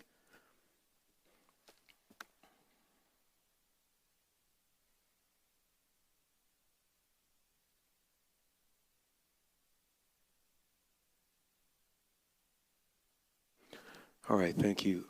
I did reach out to Mayor Scott in Baltimore. The prayers of our entire city are with you and your city at this time. Next slide. This week we marked the 92nd birthday of one of Atlanta's most influential mayors. I was in the parking lot of Mays High School in 1990, when it was announced that Atlanta would be the home for the Centennial Olympic Games. A lot of that was due to this mayor, who later on became a UN ambassador and has been a cheerleader for the city of Atlanta and the entire metro area. You can go to the next slide. So happy 92nd birthday, Ambassador Andrew Young. You have inspired me and a generation of mayors and elected officials. Thank you for all you have done and are still doing. Next slide. Want to give a special shout out to our Economic Development Department, next slide, who attended our South Metro Development Conference. It is the largest development conference on the South Side. Shout out and special thanks, not only to the mastermind behind the conference, former commissioner, former Councilman Michael Hightower, but also special thanks to our city manager who awarded the legendary Marty Turpo and acknowledged all the contributions that he's made to the metro area. You can see us here at our South Fulton table. We were present, we were in the room, and our presence will be expanding year to year. Councilman Willis, I know you're proud to hear that. We are going to continue to have a presence at this conference that grows as the conference grows. Next slide. Shout out to Dr. Rao and the Easter extravaganza that she held on this side at Sandtown. And I want to give a special shout out to the South Fulton Masonic Lodge, who came through in a pinch and made burgers and hot dogs on site for all of the kids and families that came. Stay tuned if you missed that one. We have another one. Next slide, or you can hit enter. Yeah, that's fine. We have another one coming up. You've heard about it from Councilwoman Bell. We will be at the extravaganza. The first dog will not be making an appearance at that event. But if you missed him, we were at Park and Pause. And just a special shout out and thanks to Mr. Derek Guyton, who has been putting on this event for a year and a half and has other events coming up. If you have a dog, we are going to start a series where you can bring your dog out to a dinner night at some of our South Fulton restaurants. We have signed on Gaucher's Tapas Bar, the 50-yard line, and there's one more that I can't think of on national, but we're going to be expanding that. So we see people doing this in other areas, in other parts of town. We want to have nights where people can come out with their four-legged friends and enjoy a drink and fellowship with other dog lovers throughout the city. Next slide, please. If you have warrants, now is a time that you can handle your business. If you're watching online or if you see that on the screen, you can go ahead and scan that. As my pastor says, you don't have to tell everybody your business, just look straight forward, but go ahead and scan that. And you can, thanks with in association with the Fulton County Solicitor Keith Gamage, you can come and get those issues resolved. That's going to be happening in a couple of weeks on Saturday, April the 13th. Next slide.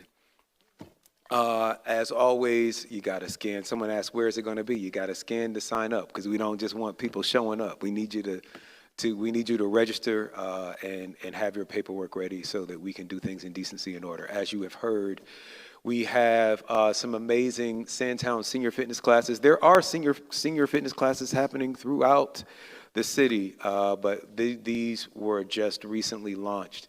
And what started with just one or two people, you can go ahead and hit the next slide, has expanded so much that we are outgrowing this small room. So May next month is going to be, I believe it's senior, it's a celebration of seniors. It's a senior celebration month. We're going to have an extra big class. You're going to just stay tuned to the cityofsouthfultonga.gov or our city social media to find out more information. But we are here every Monday at 10 o'clock, and there is a special one for the brothers, men, muscles after 50 at 11:15. Though we are not quite there yet, my staff and I, myself, my public advocate, Bridgman Bolger, and our chief of staff, Yusuf Otway, are all there working out with the seniors Mondays at 11. So please come out. You can see, if you look real close, you can see Councilwoman Rao there in the back. And so it's a fun time and a great way to fellowship and meet people in our community. Go ahead and hit the next slide. And the most important announcement, to me, this will be my first State of the City address, and it will be our city's first State of the City in some years. May 1st will be our 7th anniversary. So this is not just a State of the City. This is a celebration of 7 years of cityhood and building a city that cares. That is our theme. You can get tickets online. The link is out there. I will say, I've been getting requests for a very limited number of tickets. The tickets are already almost sold out. We just released the link today, and the tickets are almost all gone. So you want to get on that, go ahead and hit the next slide. You can find all of this information as well as that ticket link at the cityofsouthfultonga.gov next, or by texting the word Fulton to 33777 to sign up for my newsletter and mobile alerts. These are your announcements. Please govern yourselves accordingly. South Fulton forever. The chair recognizes Councilwoman Willis. How is all the tickets sold out? Well, we got communication today that it wasn't going live until April 1st. That's the email that we got. My understanding is that the link went live today. I looked on the link. Someone sent me a picture of the link and said that the tickets were already going. So do you want to, Madam City Manager? Yeah, my understanding is that there are tickets reserved for each council person. It's in your email that says how many we reserve for you. Yes, but only 5. But he's saying that the tickets for the community is already, and that's not fair, because we as council was told that it was not going to go live for people to get tickets until April 1st. That's going to cause some confusion. If they already let the mayor go ahead in his office, put out a link and we weren't told that the link wasn't going to go live until April 1st. Because I don't want to hear it from my residents when they can't get tickets. So the understanding is that the tickets will be available to the general public on the 1st. However, the council members will have access to the tickets now.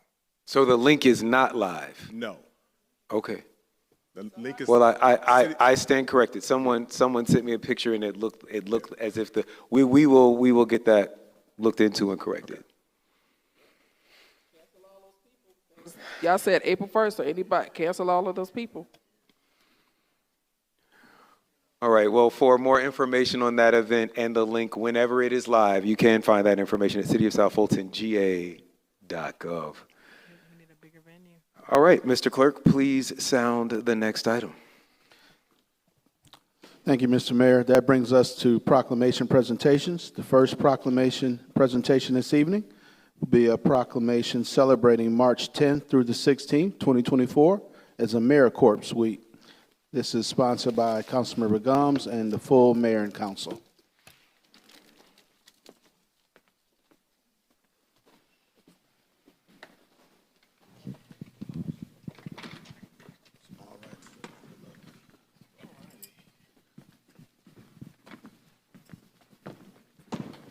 Would the members of AmeriCorps come on up to the stage? Come on down.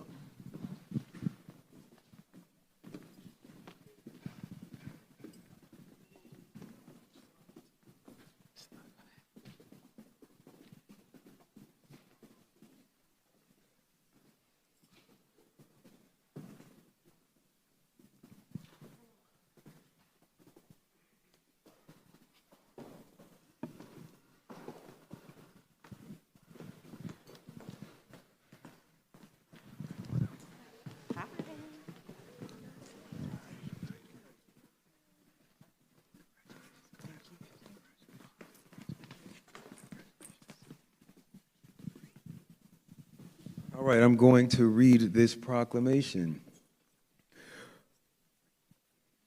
Whereas 30 years ago, Congress established AmeriCorps, formerly the Corporation for National and Community Service, to unite national service programs under one agency to create service opportunities that strengthen communities and expand pathways to education, careers, and civic participation.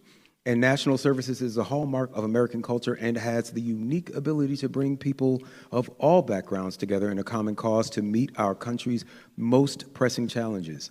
These programs provide opportunities for over 200,000 Americans annually, serving the country through programs at nonprofits, schools, public agencies, and faith-based organizations across the country.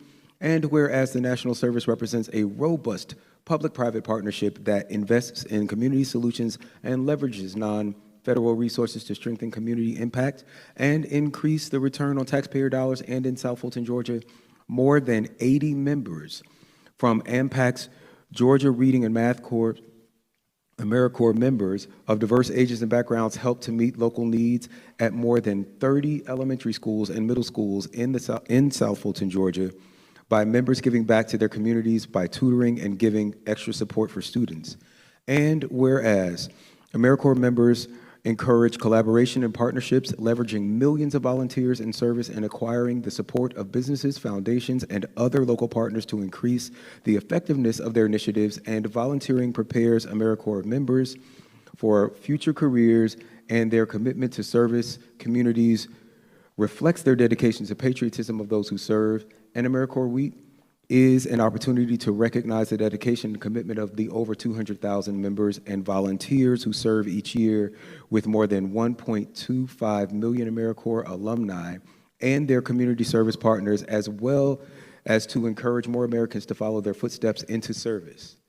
Now, therefore, be it resolved that the mayor and the city council of the city of South Fulton, Georgia, celebrate, recognize, support AmeriCorps' dedication to excellence and commitment to foster civic and educational development in the city of South Fulton, and on behalf of the over 108,000 residents that call the city of South Fulton home, I do hereby proclaim March 10th through 16th, 2024 as AmeriCorps Week, and acknowledge all residents to urge citizens to thank AmeriCorps members for their service and to find their own ways to give back to their communities.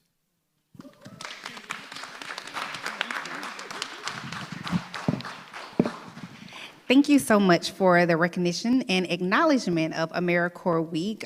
We are excited about the work that we're doing in the schools in the city of South Fulton.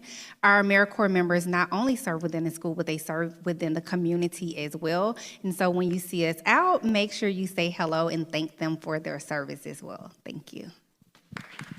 Thank you. You pause right there for a picture.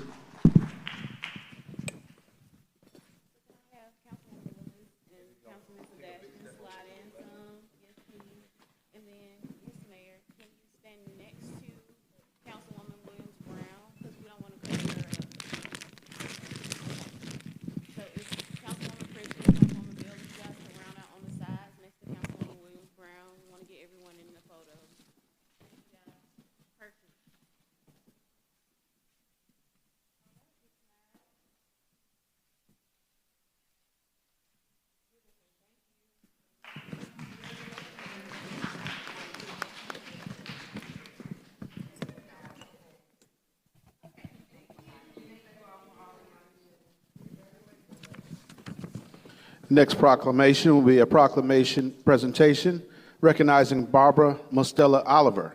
This is presented by Councilmember Sebastian.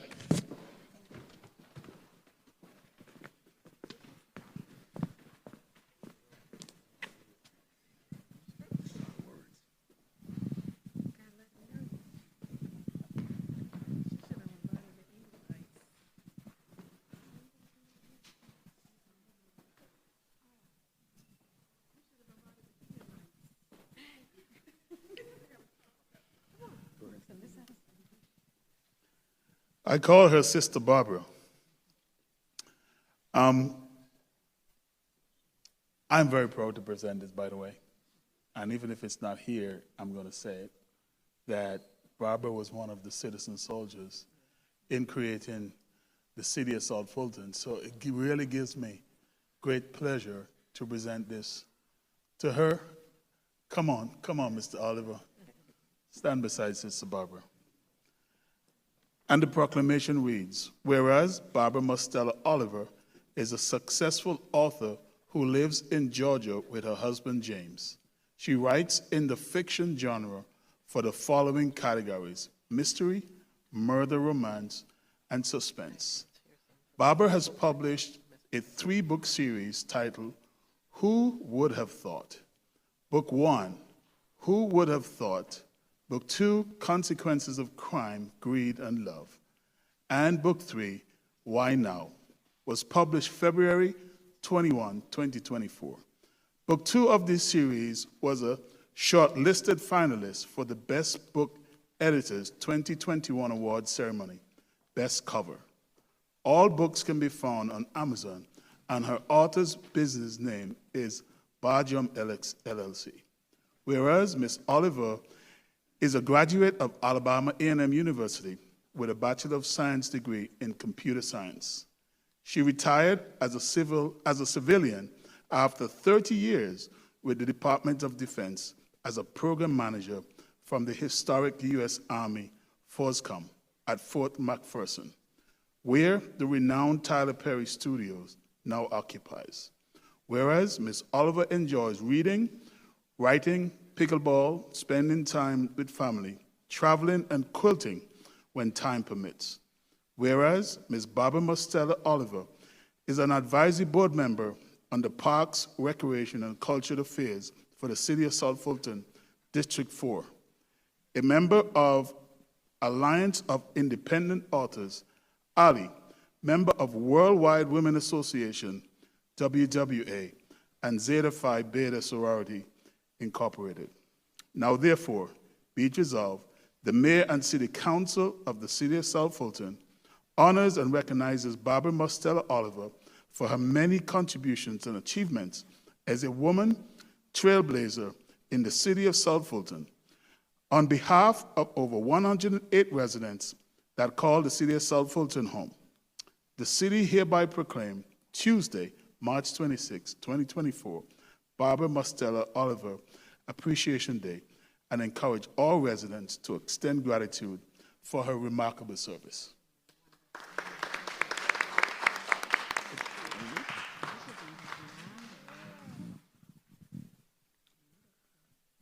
Yeah, we got applause as well. Oh, man. Good evening, everyone. Thank you so much, Councilman Sebastian, Mayor, and all the other council for this honor. And I'm so grateful that I was able to be a part of trying to make this a city, and it's a great city as we see it today. I started writing because I'm a reader as well, and when I was reading, I was thinking that I can write just as well as anybody else that's a bestseller. So that's how I came up with the name, Who Would Have Thought? Who would have thought I could write a book? So that's how I came up with the series. So I'm so grateful today for this honor, and I hope that we, sometime in this city, will have a book festival, either in District 4 or the city. Thank you. Thank you. This is yours.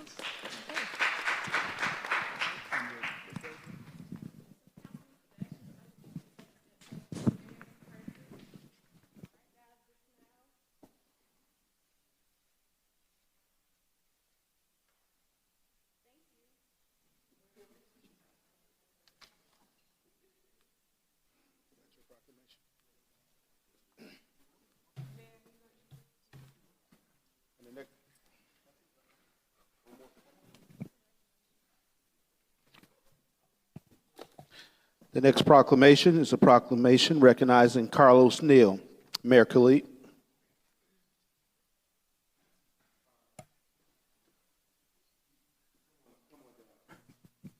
Come on down. Mr. Otway, could you come there? We have someone that has a question. If you just keep your hand raised, we'll have someone come and address you.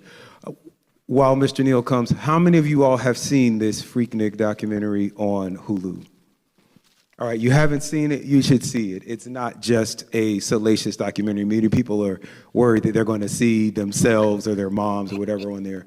But how many people know that this was actually created by students in our AUC Center, because in the 70s and early 80s, Black college students didn't feel safe or celebrated going to Daytona and some of these other places. So they created this Black college weekend spring break for HBCU students that obviously morphed into much, much more. We're going to give you a little teaser of this documentary now. You ready?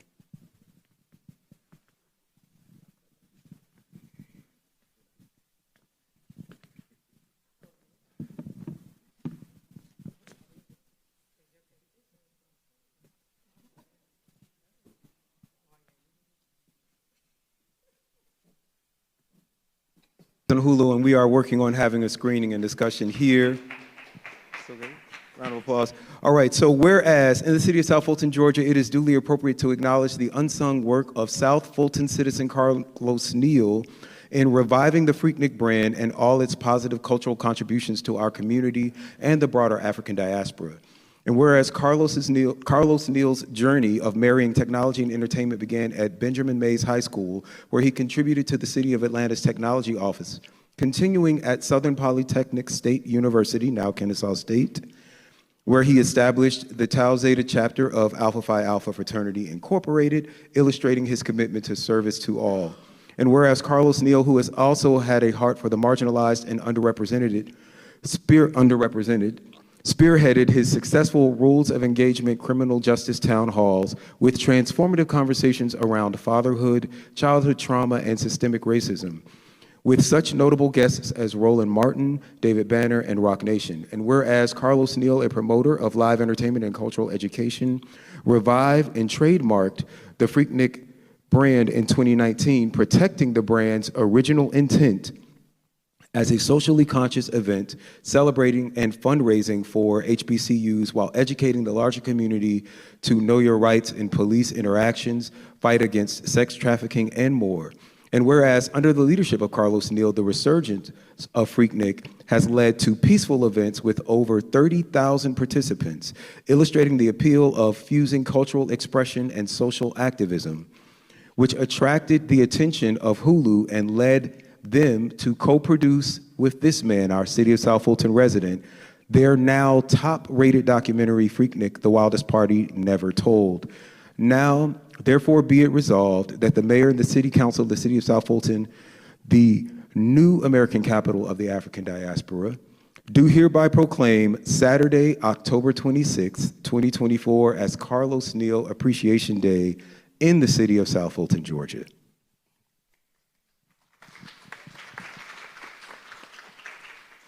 First of all, I just want to give praises to God for allowing me to be able to be raised in my community with such good role models and such good leaders, such as the fine ladies and gentlemen that standing behind me, such beautiful, lovely, friendly faces. And I also, definitely appreciate the fact that there are those in positions of power who do not abuse their power. They actually support and they understand and they know how to think outside of the box to actually give me a chance. People like Dr. James at Morris Brown College, who, when we first decided to move our Freaknik there, and we went on the news and said, we're both reuniting in our restoration efforts. People like Mr. Samuel Tompkins, who astute, business leader, part of the community, who said, hey, I believe in this young brother's vision of bringing Freaknik back in a way that was positive and impactful. Even members like current Mayor Khalid, who at the time was Councilman Khalid, who stood out and said, you know what, I could get behind this. Members like George Hawthorne, who was on the Spring Break Planning Committee for the City of Atlanta, and he was the chairman that made the recommendation to the City of Atlanta to end Freaknik, who came out and said, had it been done in this manner, I would have supported and voted differently. Members like Ron Green, the promoters who've been through it, Sharon Toomer, the original founders. This is not a story about just Carlos or one individual or a team of people, but this is a story about how a movement of like-minded people can make change, how a movement of like-minded people can vote certain people into power, how a movement of like-minded people can empower each other for something positive. Now, I feel appreciative at the fact that I'm able to now not only revive the brand, but to continually protect the brand with the trademark to prevent for those who do not have the same positive intention from tarnishing it. This today is one of my wildest dreams because I always wanted for the city that I grew up in to acknowledge Freaknik's impact on the culture, on the society, on people, and to use that power for goodwill moving forward. I'd like to thank my wife, who worked tirelessly while I was locked in the closet, literally, for months at a time, trying to plan this event, plan this festival, taking care of the household, taking care of my beautiful daughter, Zuri Neal, and those who actually support and believe in me. I'd like to thank Hulu, and those in power for being able to begin to tell the story. There's so much more, so many more storylines that unfortunately we couldn't fit within an hour, but we look forward to being able to share that in upcoming projects. So thank you so much, and it's an honor.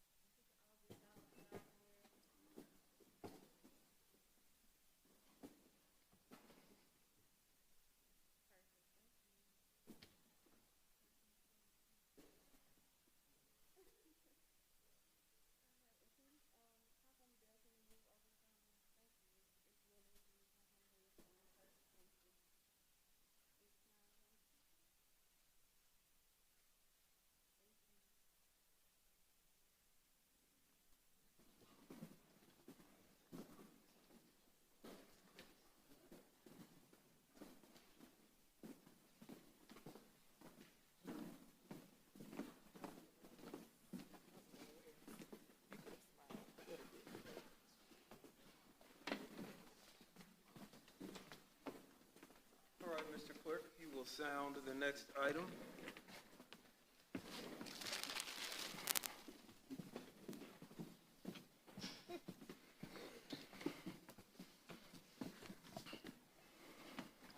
Mr. Mayor, members of council, that brings us to Roman numeral 10, the consent agenda items, items 5 through 7. All right, I will entertain a motion. I move to approve the consent agenda items. Second. All right, it's been properly moved and seconded. I will entertain that vote by a show of hands. Record that motion approved unanimously. All right, please sound the next item. Next item is alcohol license, rezonings, variance, and modification cases for motion and vote. First item is item 8, special use permit, short-term rental. U23-015 is application by Latrice Allen, requesting a special use permit to operate a short-term rental at 7545 Rivertown Road, located in District 4 in the AG1 zoning district. Staff and Planning Commission recommendation was approval. All right, I will entertain a motion. So may I move to approve this special use permit for the short-term rental at 7545 Rivertown Road in District 4. Is there a second? Second. All right, it's been properly moved and seconded. Is there any discussion?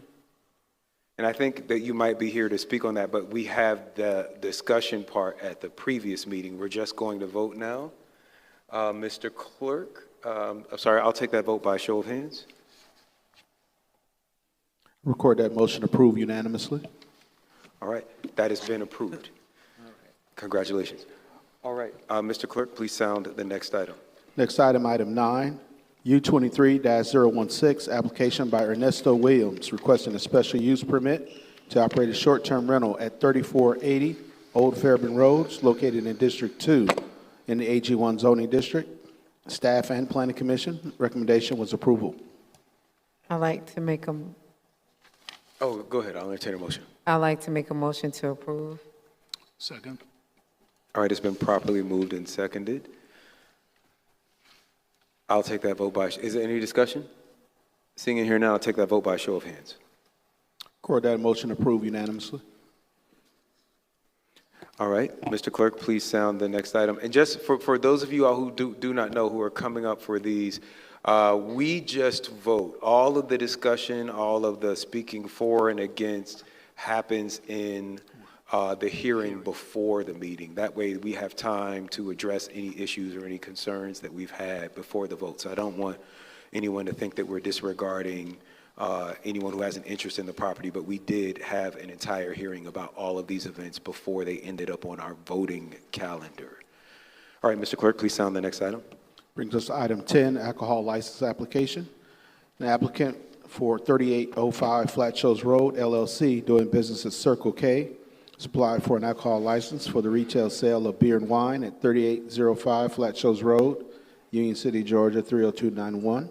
This is a new license at this location. It's located in District 5.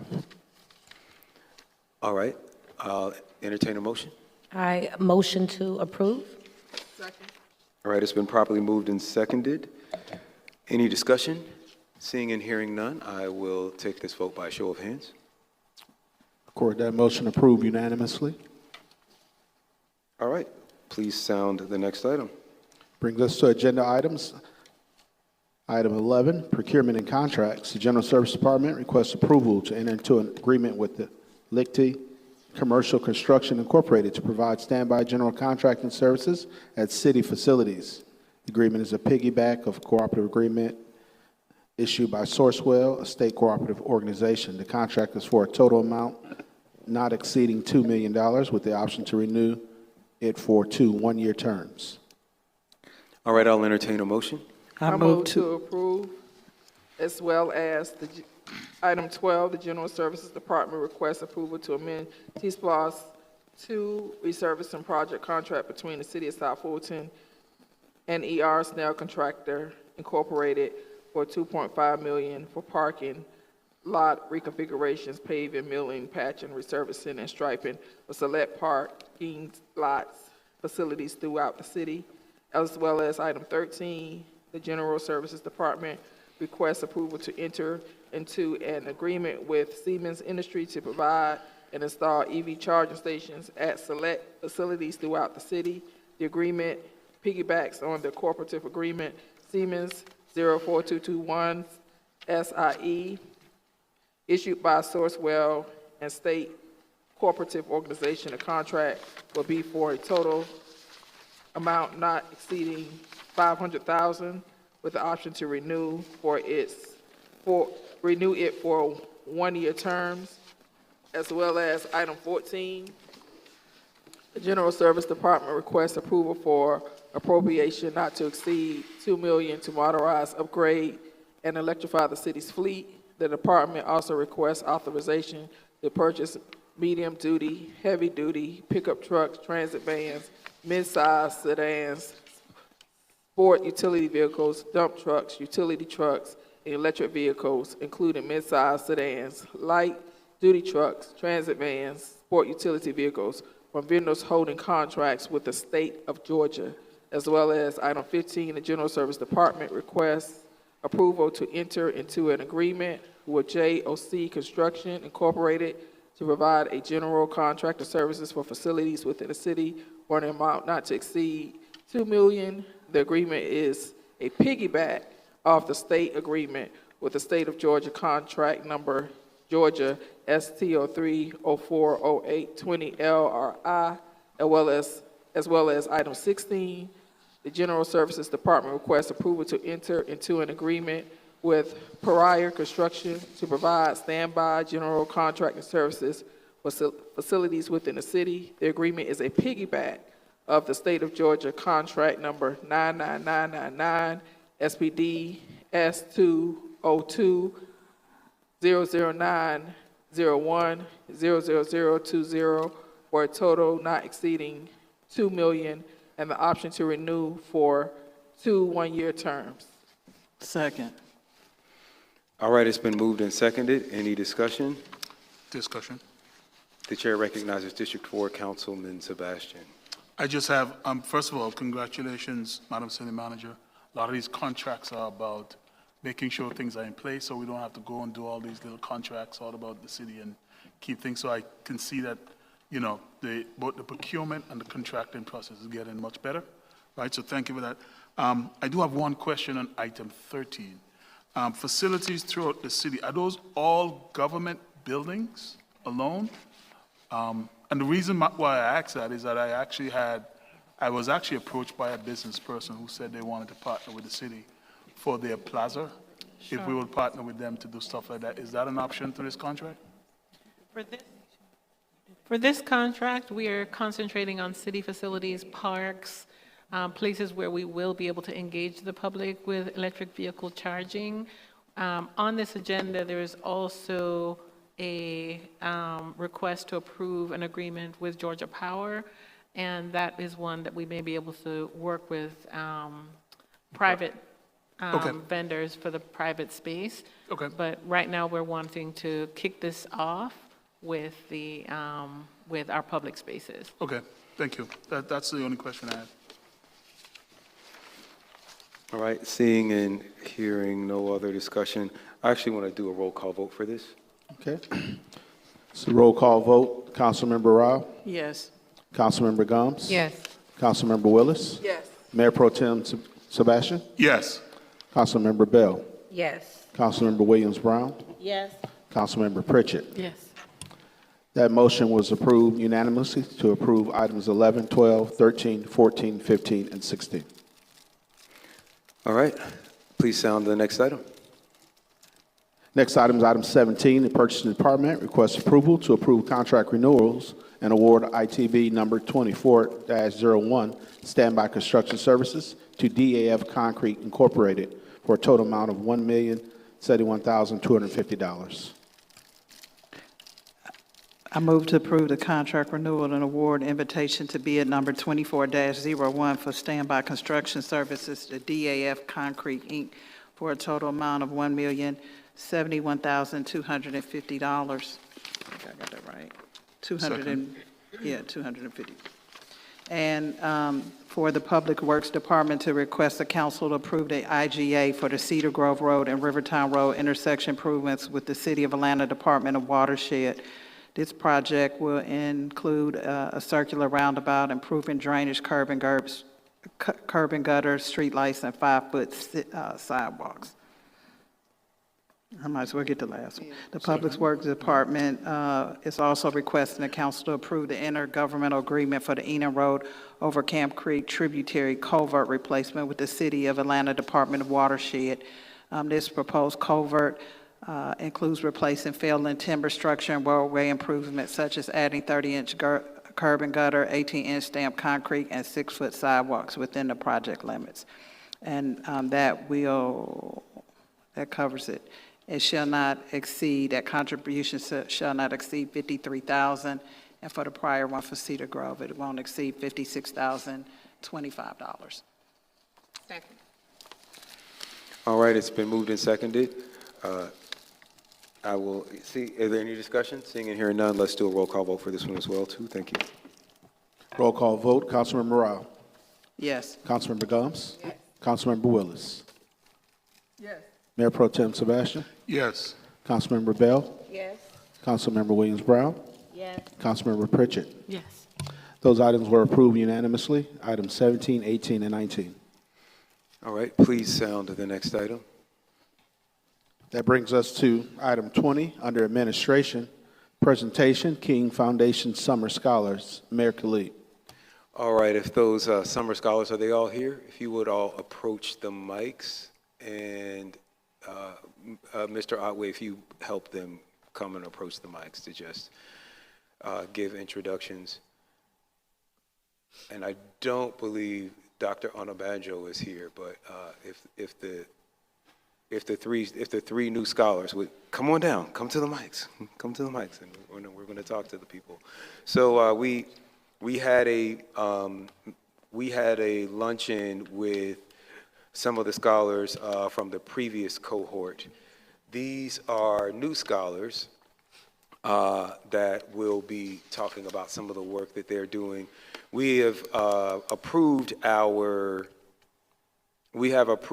intern process, and I think that has been pretty well discussed. But I was asked to bring some folks back. So this is a surprise. It wasn't the Freaknik thing. This is the surprise. I think that you'll be excited to hear what these scholars are working on. So we'll have you go first. If you just say your name, sir, where you're from, and the projects that you are working on. Major and everyone here, greetings from Ecuador. My name is Jimmy Sarango. I work in a social initiative called Universidad de la Vida. That translate, it would mean a school of life. We are developing educational resources for each person in each season of their life. For example, a mom that has a teenager that needs to understand what is happening with him, or maybe our parents that are living now the empty nest, this new season in life. So that's what we do. Universidad de la Vida works developing these resources through podcasts, through conferences, through workshops. We have been serving to the Latin American community in countries like Colombia, Ecuador, Paraguay, Argentina, and we are really happy to be part of the A.D. King Foundation as fellows these years, and we are really happy to meet Major Khalid and all of you, and knowing what you are doing here for us as we do for the best of the society, for the people of our cities. So thank you for having us here today. All right, I'm going to have Angie go next. I'm going to save you for last. I'm going to have Angie go next. You just want to say your name, the country you're from, and the project that you are working on. Okay. Hello, can you all hear me right? Yes. My name is Angie Melissa Gonzalez Chaverra. I am a Fulbright student from Colombia, and I have a women collective, and we do arts, we do dance, we do performance. This is my second semester of Africana Studies in Georgia State University, and we're working to build peace in Colombia through the arts, especially the dances of the African diaspora. Thank you. All right, and last but not least. Good night, everybody. I'm the only native English speaker here. My name is Kamali Manix. I am from the beautiful islands of Antigua and Barbuda, which is in the Northeastern Caribbean. I am presently on the Young Leaders of America's Initiative program. It is a program that is done through IREX, but it is sponsored by the United States State Department. And so what they essentially do is there are about 280 young entrepreneurs from Latin America and the Caribbean, and they focus on young people who own businesses with a social impact. And so each of us have to identify a problem or a challenge that our businesses are facing, and for the time that we're in the United States, we work towards fixing them. So I am the founding president of the National Youth Parliament Association of Antigua and Barbuda. So in this beautiful country, you have a Congress. Whether it works or not, that is up for debate. And so in our country, we have a parliament. And so the youth parliament is essentially a youth version of our national legislature.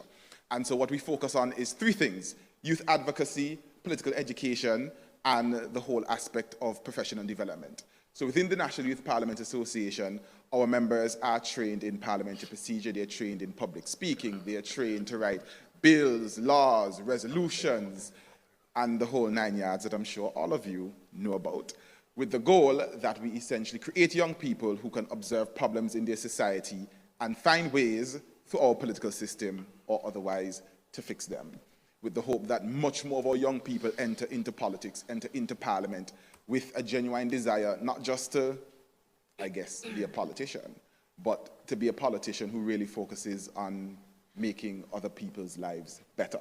Because I tell my members all the time, if you live your life to make somebody else's life better, then when you die, you would have accomplished your goal. So that's me. Thank you. All right. Thank you. Would you give these incredible young people a round of applause? I think they deserve applause.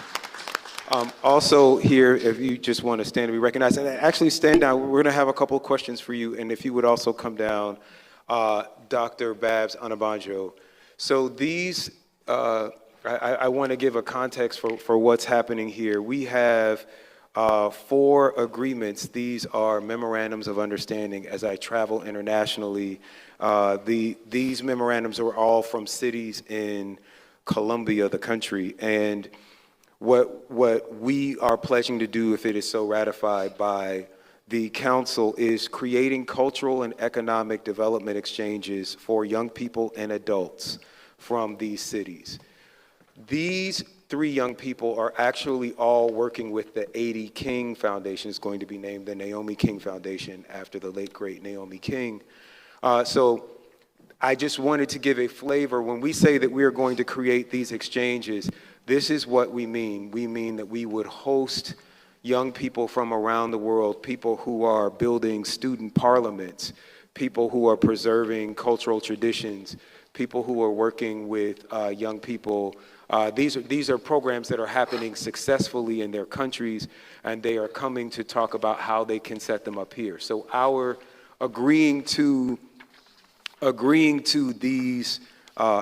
this creating cultural or economic development exchanges It does not mean that we will hire these people or that we will do anything with these people. They are already working through another foundation. But this is a flavor of the kind of programs that we can also be doing. We can partner with the Naomi King Foundation, or we can have them work directly with our city on programs that might be of interest to us here in our city. I think that there's probably something that everyone is interested in that you all talked about. And so with that, I am going to open the floor, beginning with our Antiguan brother on council, Councilman Sebastian. Mayor, you called me the other day and asked me if I was from Antigua, and I told you yes, but you didn't tell me what the reason why you asked that question. Young man, I only have one question for you. Are you preparing to be Prime Minister? Because, good deal. Listen, I want to thank you for something. Oh, I am from Alfred Preda Street. So I went to Villa School, then to Princess Margaret School. And then years later, I migrated, partly because, this is going to be a joke, I didn't want anything to do with politics. That's why I live in this country, because I couldn't take the politics in Antigua. Okay? But I always say that God has a sense of humor.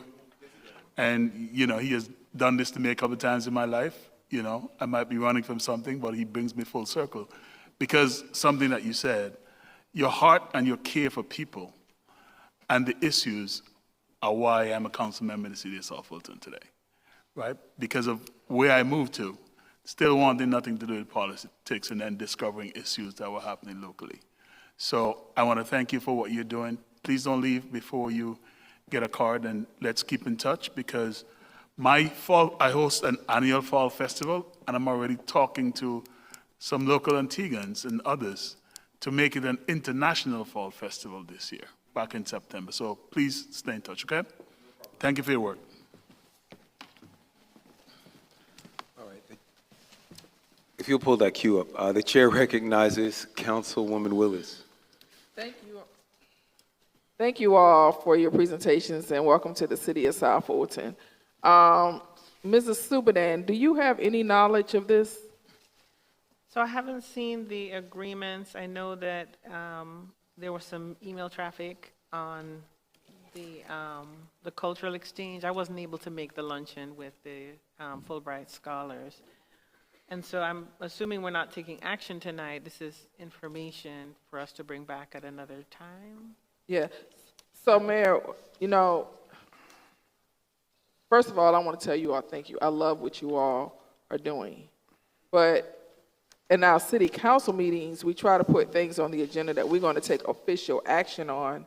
And then we try to put stuff like this on work sessions so we can discuss.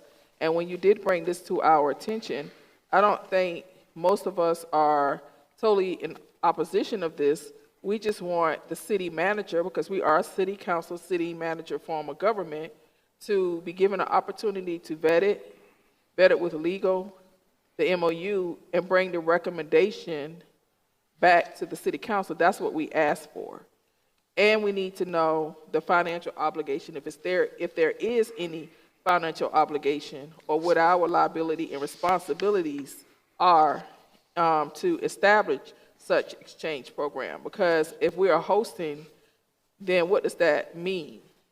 And as a government, those are the questions that we have to ask before we approve and do anything. And as you start working in different government, and some of you may have already worked in different governments, that's what the city council or city manager form of government has to do. We get most of our recommendations from our city manager, and she hasn't had the opportunity to vet this. And we asked our mayor to bring this to our work session so that we can also workshop this and see what that means. And so, Mayor, I just, I appreciate your thinking out of the box and bringing opportunities to the city of South Fulton. But respectfully, we do have to do things with decency and in order. And And surprises are not good to this council. They are not good. It does not give us an opportunity to see the information, vet the information, and it's really not fair to our city manager to not have the opportunity to see the information, vet the information, and give us a recommendation. I hope we can work this out in some kind of way, but I am looking forward to the recommendation from our city manager. Thank you. The chair recognizes Councilwoman Williams-Brown. I'm going to have to concur with Councilwoman Willis.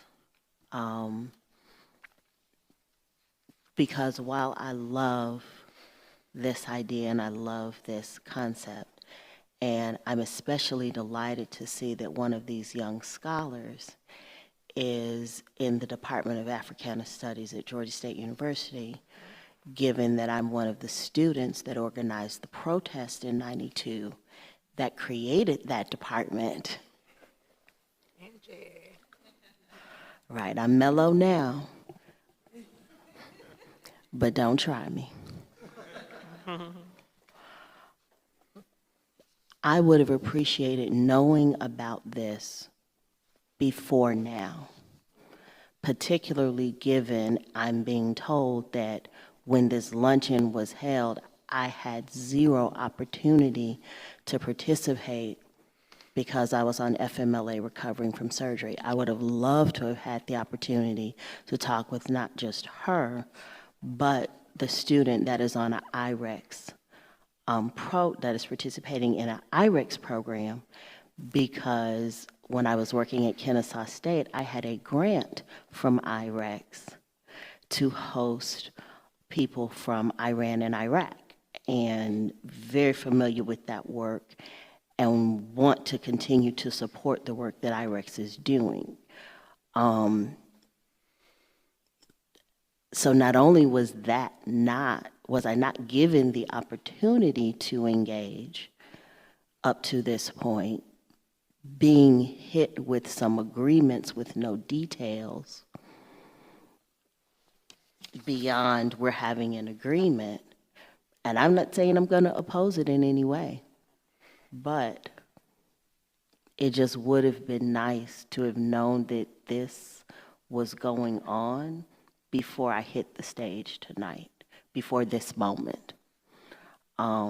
Because not only is it not fair to our city manager and our city attorney and the council, it's not fair to these young people to put them in a position where they now have to sit and wait until we can put this through the process the right way. So we've done them a disservice in bringing them before the council in this manner with an agreement we're all just seeing for the first time. But I look forward to meeting y'all and talking with y'all. All right, Go so, Panthers. So yes, thank you all. I think that there may be some confusion. I do just want to clear some things up. So first, there was an email sent to mayor and council on February 21st that was over a month ago. And we had some discussion before we had the dinner. These young people are not awaiting our approval to start their programs. They're doing their programs with the A.D. King Foundation right now. So as a discussion item, I wanted council to understand what the projects would look like. It has never been, and you guys can have a seat, we're done. It has never been, we've never created an entire program with a resolution or an MOU, right? This is just saying that we are committed to doing this thing, and then we're going to have to build out the program. So yes, if we are interested in doing it, I'm asking the council, are you interested in creating these programs? There is nothing in this document that obligates us to create a program, that obligates us financially in any way. It just says this is something that we are interested in, which would then give our city manager direction to come back to us with a fully fleshed out program. So this is not an ordinance where we are writing all of the rules of the program. This is just saying, this is something that we are interested in doing. I invited these young people here, again, not to get our permission because they're already doing the work, but to understand that if we were to commit to doing something like this, there is funding available to bring students. There is funding through the State Department. We'd have to make our own individual agreements with the State Department. There is funding through nonprofit organizations like the Naomi King Foundation. These things are already happening, and we would just be making a commitment to figure out how we could get in on what is already happening. This is not a commitment. This saying yes to this, and we don't have to vote on it tonight if you're not ready, but saying yes to this does not mean that come August 1, we are going to build out an entire program. It just says we are interested in doing this kind of work. And if that is something that we are interested in, I would welcome Ms. Subadan when you have time, because I know that there are a couple of other pressing items on your plate. But when you have time to come back to us with more details on how we might partner with organizations like the U.S. State Department and the Naomi King Foundation to have scholars like this working in our city. The chair recognizes Dr. Rao. Thank you for this, Mayor. I did have the opportunity to attend the luncheon you hosted to meet the exchange students, and I do think there is benefit. I would love for our city manager to bring back an agreement if we have a consensus vote from this body, by May or so, no later than May, to make sure that we do set up some arrangement and everybody's clear on what the expectations are. I think the opportunity to have young people and adults in our city learn from performers and artists from around the world, around the diaspora, is exciting, and I hope we will figure out how to make that work. Thank you, Dr. Rao. The chair recognizes Councilwoman Willis. Again, I attended the lunch and was happy to meet students, these young-minded and brilliant students. But with every email communication that came across this email requested of you to do is, number one, bring this to a work session, and this is not a work session. This is a regular meeting where we take formal action. Number two, we ask you to allow the city manager to bring forth a recommendation. So we would not be here doing what we're doing. And the city manager, who is responsible for the daily operations of the city, will bring us back what that looks like, what the commitment looks like, And that's her job, and that's what we asked for. And so I'm not, scolding you. It's just that I just don't want us blindsided like this ever again at a meeting where we're supposed to be taking formal action. And I don't want these brilliant minds before us like this. I would have preferred them to come before us in a work session and do this presentation and then allow Ms. Subadan to give a recommendation on how she recommends that we could work with these young, brilliant minds. That's all I'm saying. Please don't do this. Don't surprise us like this. Because in these meetings, we're supposed to be taking formal action against items that, we mostly are agreeable to. That's it. Thank you. And thank you for bringing this idea. I'm not against the idea. It's just the way that it's being presented. That's it. I'm not against it. But I just want us to be respectful and do things with decency and order and respect our city manager and make sure that we don't find ourselves like this. Because to me, it just makes us look kind of unorganized. The chair recognizes Councilman Sebastian.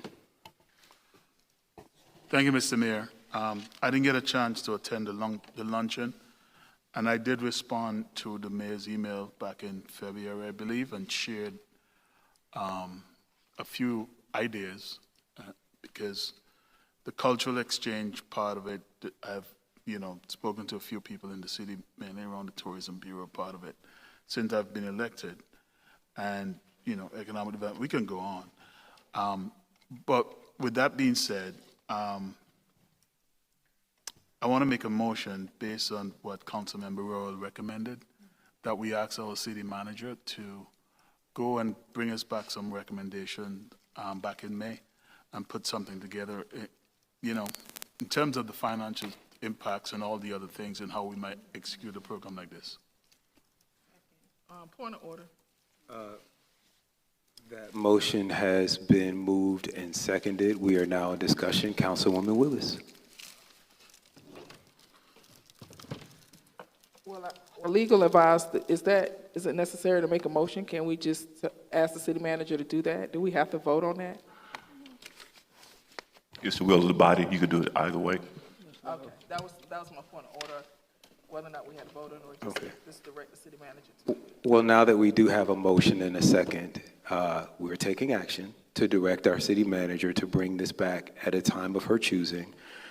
Any further discussion? All right, seeing and hearing none, we'll take that vote by a show of hands. Record that motion approved unanimously, 7-0. Thank you. All right, Mr. Clerk, please sound the next item. That brings us to item 21, request council approval of a resolution authorizing the sale and consumption of alcoholic beverages at the Southwest Arts Center and Wolf Creek Amphitheater. This is sponsored by Council Members Rao, Pritchett, and Gums. The chair will entertain a motion. I'd like to make a motion to approve the request council approval of resolution authorizing the sale and consumption of alcohol beverages at the Southwest Arts Center and at Wolf Creek Amphitheater. Second. And I would also like to approve item number 22, request council approval for the revised citywide fee schedule repeal. The current fee structure for the rental and use of Wolf Creek Amphitheater, and direct staff to present a comprehensive fee structure for the rental and use of Wolf Creek Amphitheater. And then also item number 23, the General Services Department requests council approval of leases for the office space at the Promenade Park, 3915 Cascade Road. Second. All right, it's been moved and seconded. Any discussion? Discussion. The chair recognizes Councilman Sebastian. I just wanted to ask about the issue that came up in the work session surrounding the bottles. We spoke about whether we were going to put anything in this ordinance that, even though alcohol is permitted, distributing glass bottles widely. I've included language in the resolution for that. It's not in the one that's before you, but it's before the clerk. Okay, thank you. That's all I wanted to know. The chair recognizes Councilwoman Willis. When will the promenade, what's the build-out date for that? When would that, do you think, how soon would that be ready? We are negotiating with them, talked to the owner today, and so they are working aggressively with us. Our hope is our intent is for the lease to be effective in May. Not sure exactly if it's going to be May 1st or May 15th or 31st, but we're actively working with them to make sure the space is suitable, and we haven't taken action on the other space, so we're working diligently. Okay. Is there opportunity for council to come and see where they're going to be situated after May or prior? I mean, can you give us? We'll arrange that. Okay. We'll work with them to arrange that. Okay. And for the alcohol, Mr. Attorney Hyman, can you please send the Councilmember Gums and or have your staff reach out to Councilmember Gums and Councilmember Bell for the second part of the alcohol license that we discussed at the work session last week? You want me to set up a Teams meeting? Yes, that's Okay, fine. will do. All right. Thank you. All right, I'll entertain this vote by a show of hands. Record that motion approved unanimously, 7-0. All right, please sound the next item. Next two items are first read ordinances. First one is 24, first read. Request council approval of ordinance to amend financial policies of the city of South Fulton. And All right. 25 is first read. Request council approval of an ordinance creating a traffic calming policy as Appendix H to the Code of Ordinances enhancing residential safety, sponsored by Mayor Khalid.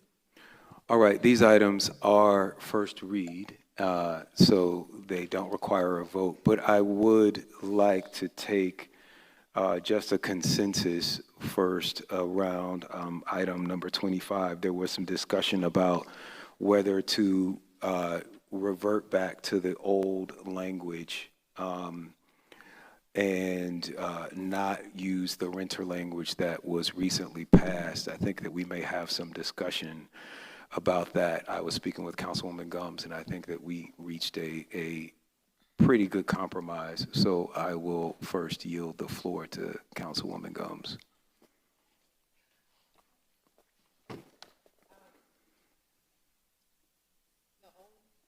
The only thing that I was asking was for there to be language around that to, again, protect the city. I understand, as you explained it, that the renters will only be weighing in on the traffic, but as far as any type of decision-making, that will be coming from the HOA and the homeowners. But if you all can provide us with some type of clarity on that, around that piece, about the HOA, how the HOAs are going to operate, the defunct ones, and it just seems that there's some pieces that need to be tightened up on it, and that's the only thing. But Right. I'm not against it or against renters. Right. We'll make that clear. And I'm sorry, I think a point of information, I thought that the discussion that we had was that because the process took about 3 months, that we were going to make we were going to have a window of opportunity to contact the homeowners directly. Yes, the that part. homeowners. That if there's some type of language that gives a homeowner the opportunity to respond before the renter is able to weigh in on their behalf. So even if that's 10 days, nothing significant to hold up the process, but if it's 10 days that, you know, the city have actively made outreach to that homeowner and they have not responded, then. So we need to incorporate that Yes. provision. All right. The chair recognizes Dr. Rao. Thank you. I think that's very prudent because while we have money now, if we don't have money in the future and it comes on the HOA and the homeowners, they're going to get the bill, you know, that they definitely should be weighing in. So I think that's a reasonable compromise to make sure that there's some period of time before you let others weigh in. I also want to make sure that it's clear that those HOAs who would meet the current criteria, that they do not have to go through the process. I mean, I just can't emphasize that enough. They've been waiting a long time for this traffic calming, and, you know, that's really, for my support, that's what I want to see. I can confirm that. Okay, thank you. All right, any further discussion? The chair recognizes Councilwoman Willis. Can you all explain what we're doing one more time? Sorry, I didn't. I think we're going to add a provision into the ordinance that gives a first right of refusal to the homeowner, and they would have 30 days to respond. They would have 30 days to respond to say that they were, well, you clarified it, but because I thought that what we were saying is that they would have a certain amount of time to respond yes or no to the traffic calming device before the renter at that address was able to weigh in. So they would have the first right But it would be a time frame that the city would reach out if they haven't responded in a certain amount of time. I didn't say 30 days, I said a short period. So even if it's 10 days, that the city have actively tried to attempt to reach that homeowner, not to anything to bog down the process, but a short period of time that the city has at least made an attempt to reach out to that homeowner before they weigh in. Do you have a recommended? I will leave that to the subject matter experts to make that decision, which is the city. We'll incorporate it. All right, and I do just, I want to be clear. If the homeowner says, no, I don't want this, and the renter at the address says, yes, I do want this, or if the homeowner says, no, I don't want this, then we would not go to the renter? Or we've talked about if making sure that we can hear from the homeowner, and then if they don't respond, then we go to the renter. But what happens if they do respond? My understanding is if they respond, and they say no, that would be a no vote. So they would not count in the 50% plus one. And then if they respond and they say yes, it would be a yes vote. If they respond in any way, we would not go to the renter at that resident if we've heard first from the homeowner. Does that sound amenable to you, Councilwoman Gumbs? As long as the attempt was made. All right, and you all will bring back a recommended number of days. All right, the chair recognizes Councilwoman Willis. I don't like the process. I'm not going to support it when you take the consensus vote, and here's why. Because some of these property owners never live in these properties. A large majority of our properties are owned by investors. And what investors do is go and buy out properties, rent them out. They never live in them. So for them to have a say on the quality of life issues that people who actually live in the community, I just think Helen,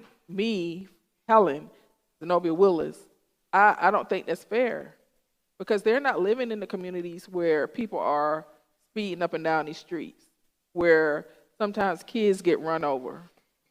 And, for them to have a say on the quality of life issue as important of that, I just think, and then you got people, like I said, living overseas that may be indisposed and not able to, and it needs to be a very short, finite time if it is approved.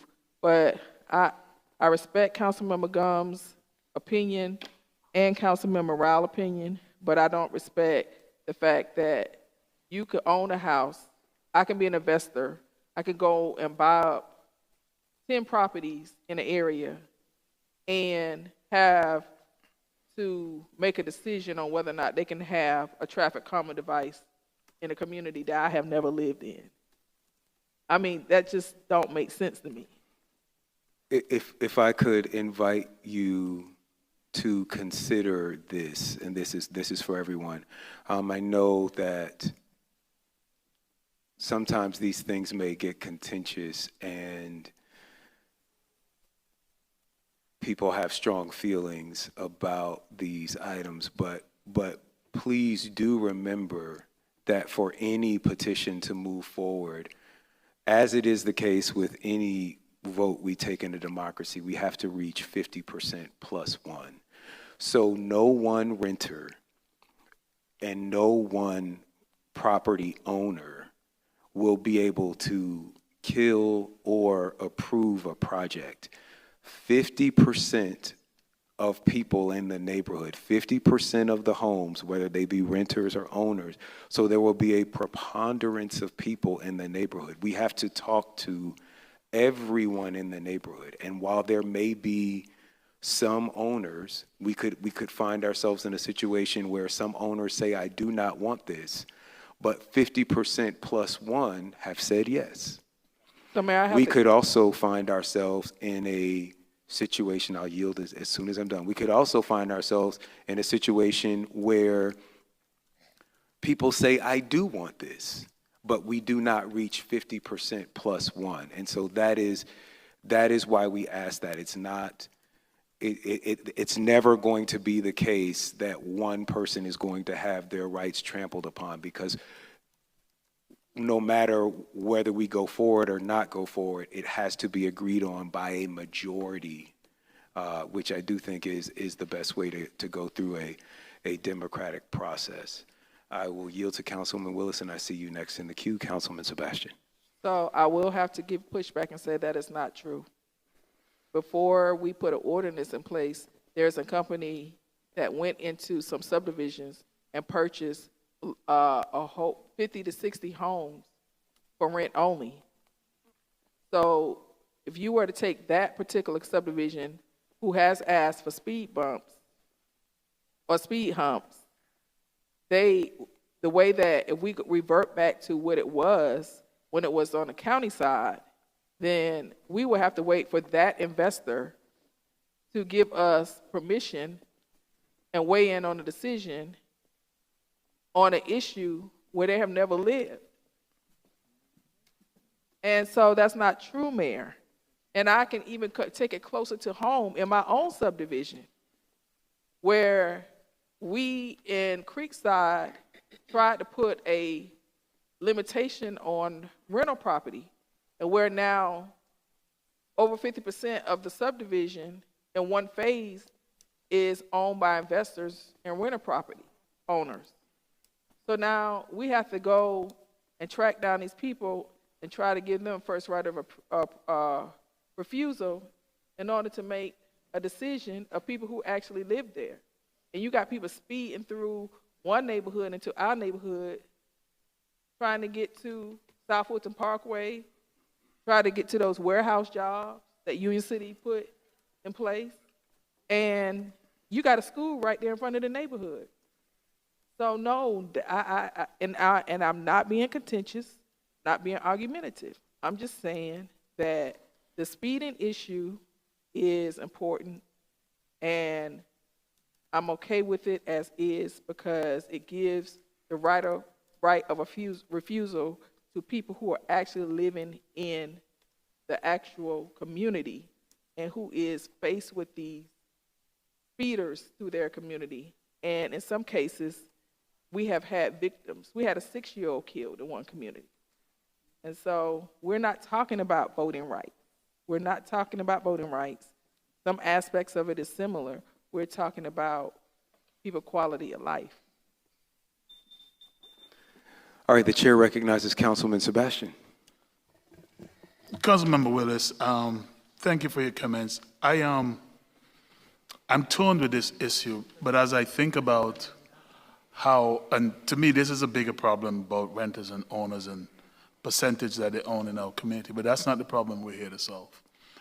As I think about even the HOA covenants, it's the decisions are based on property owners, not renters.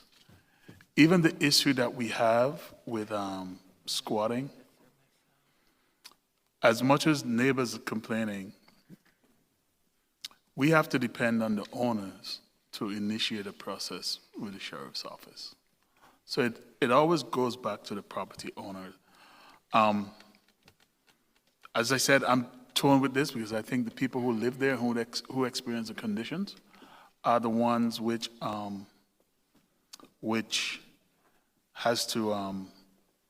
should give input.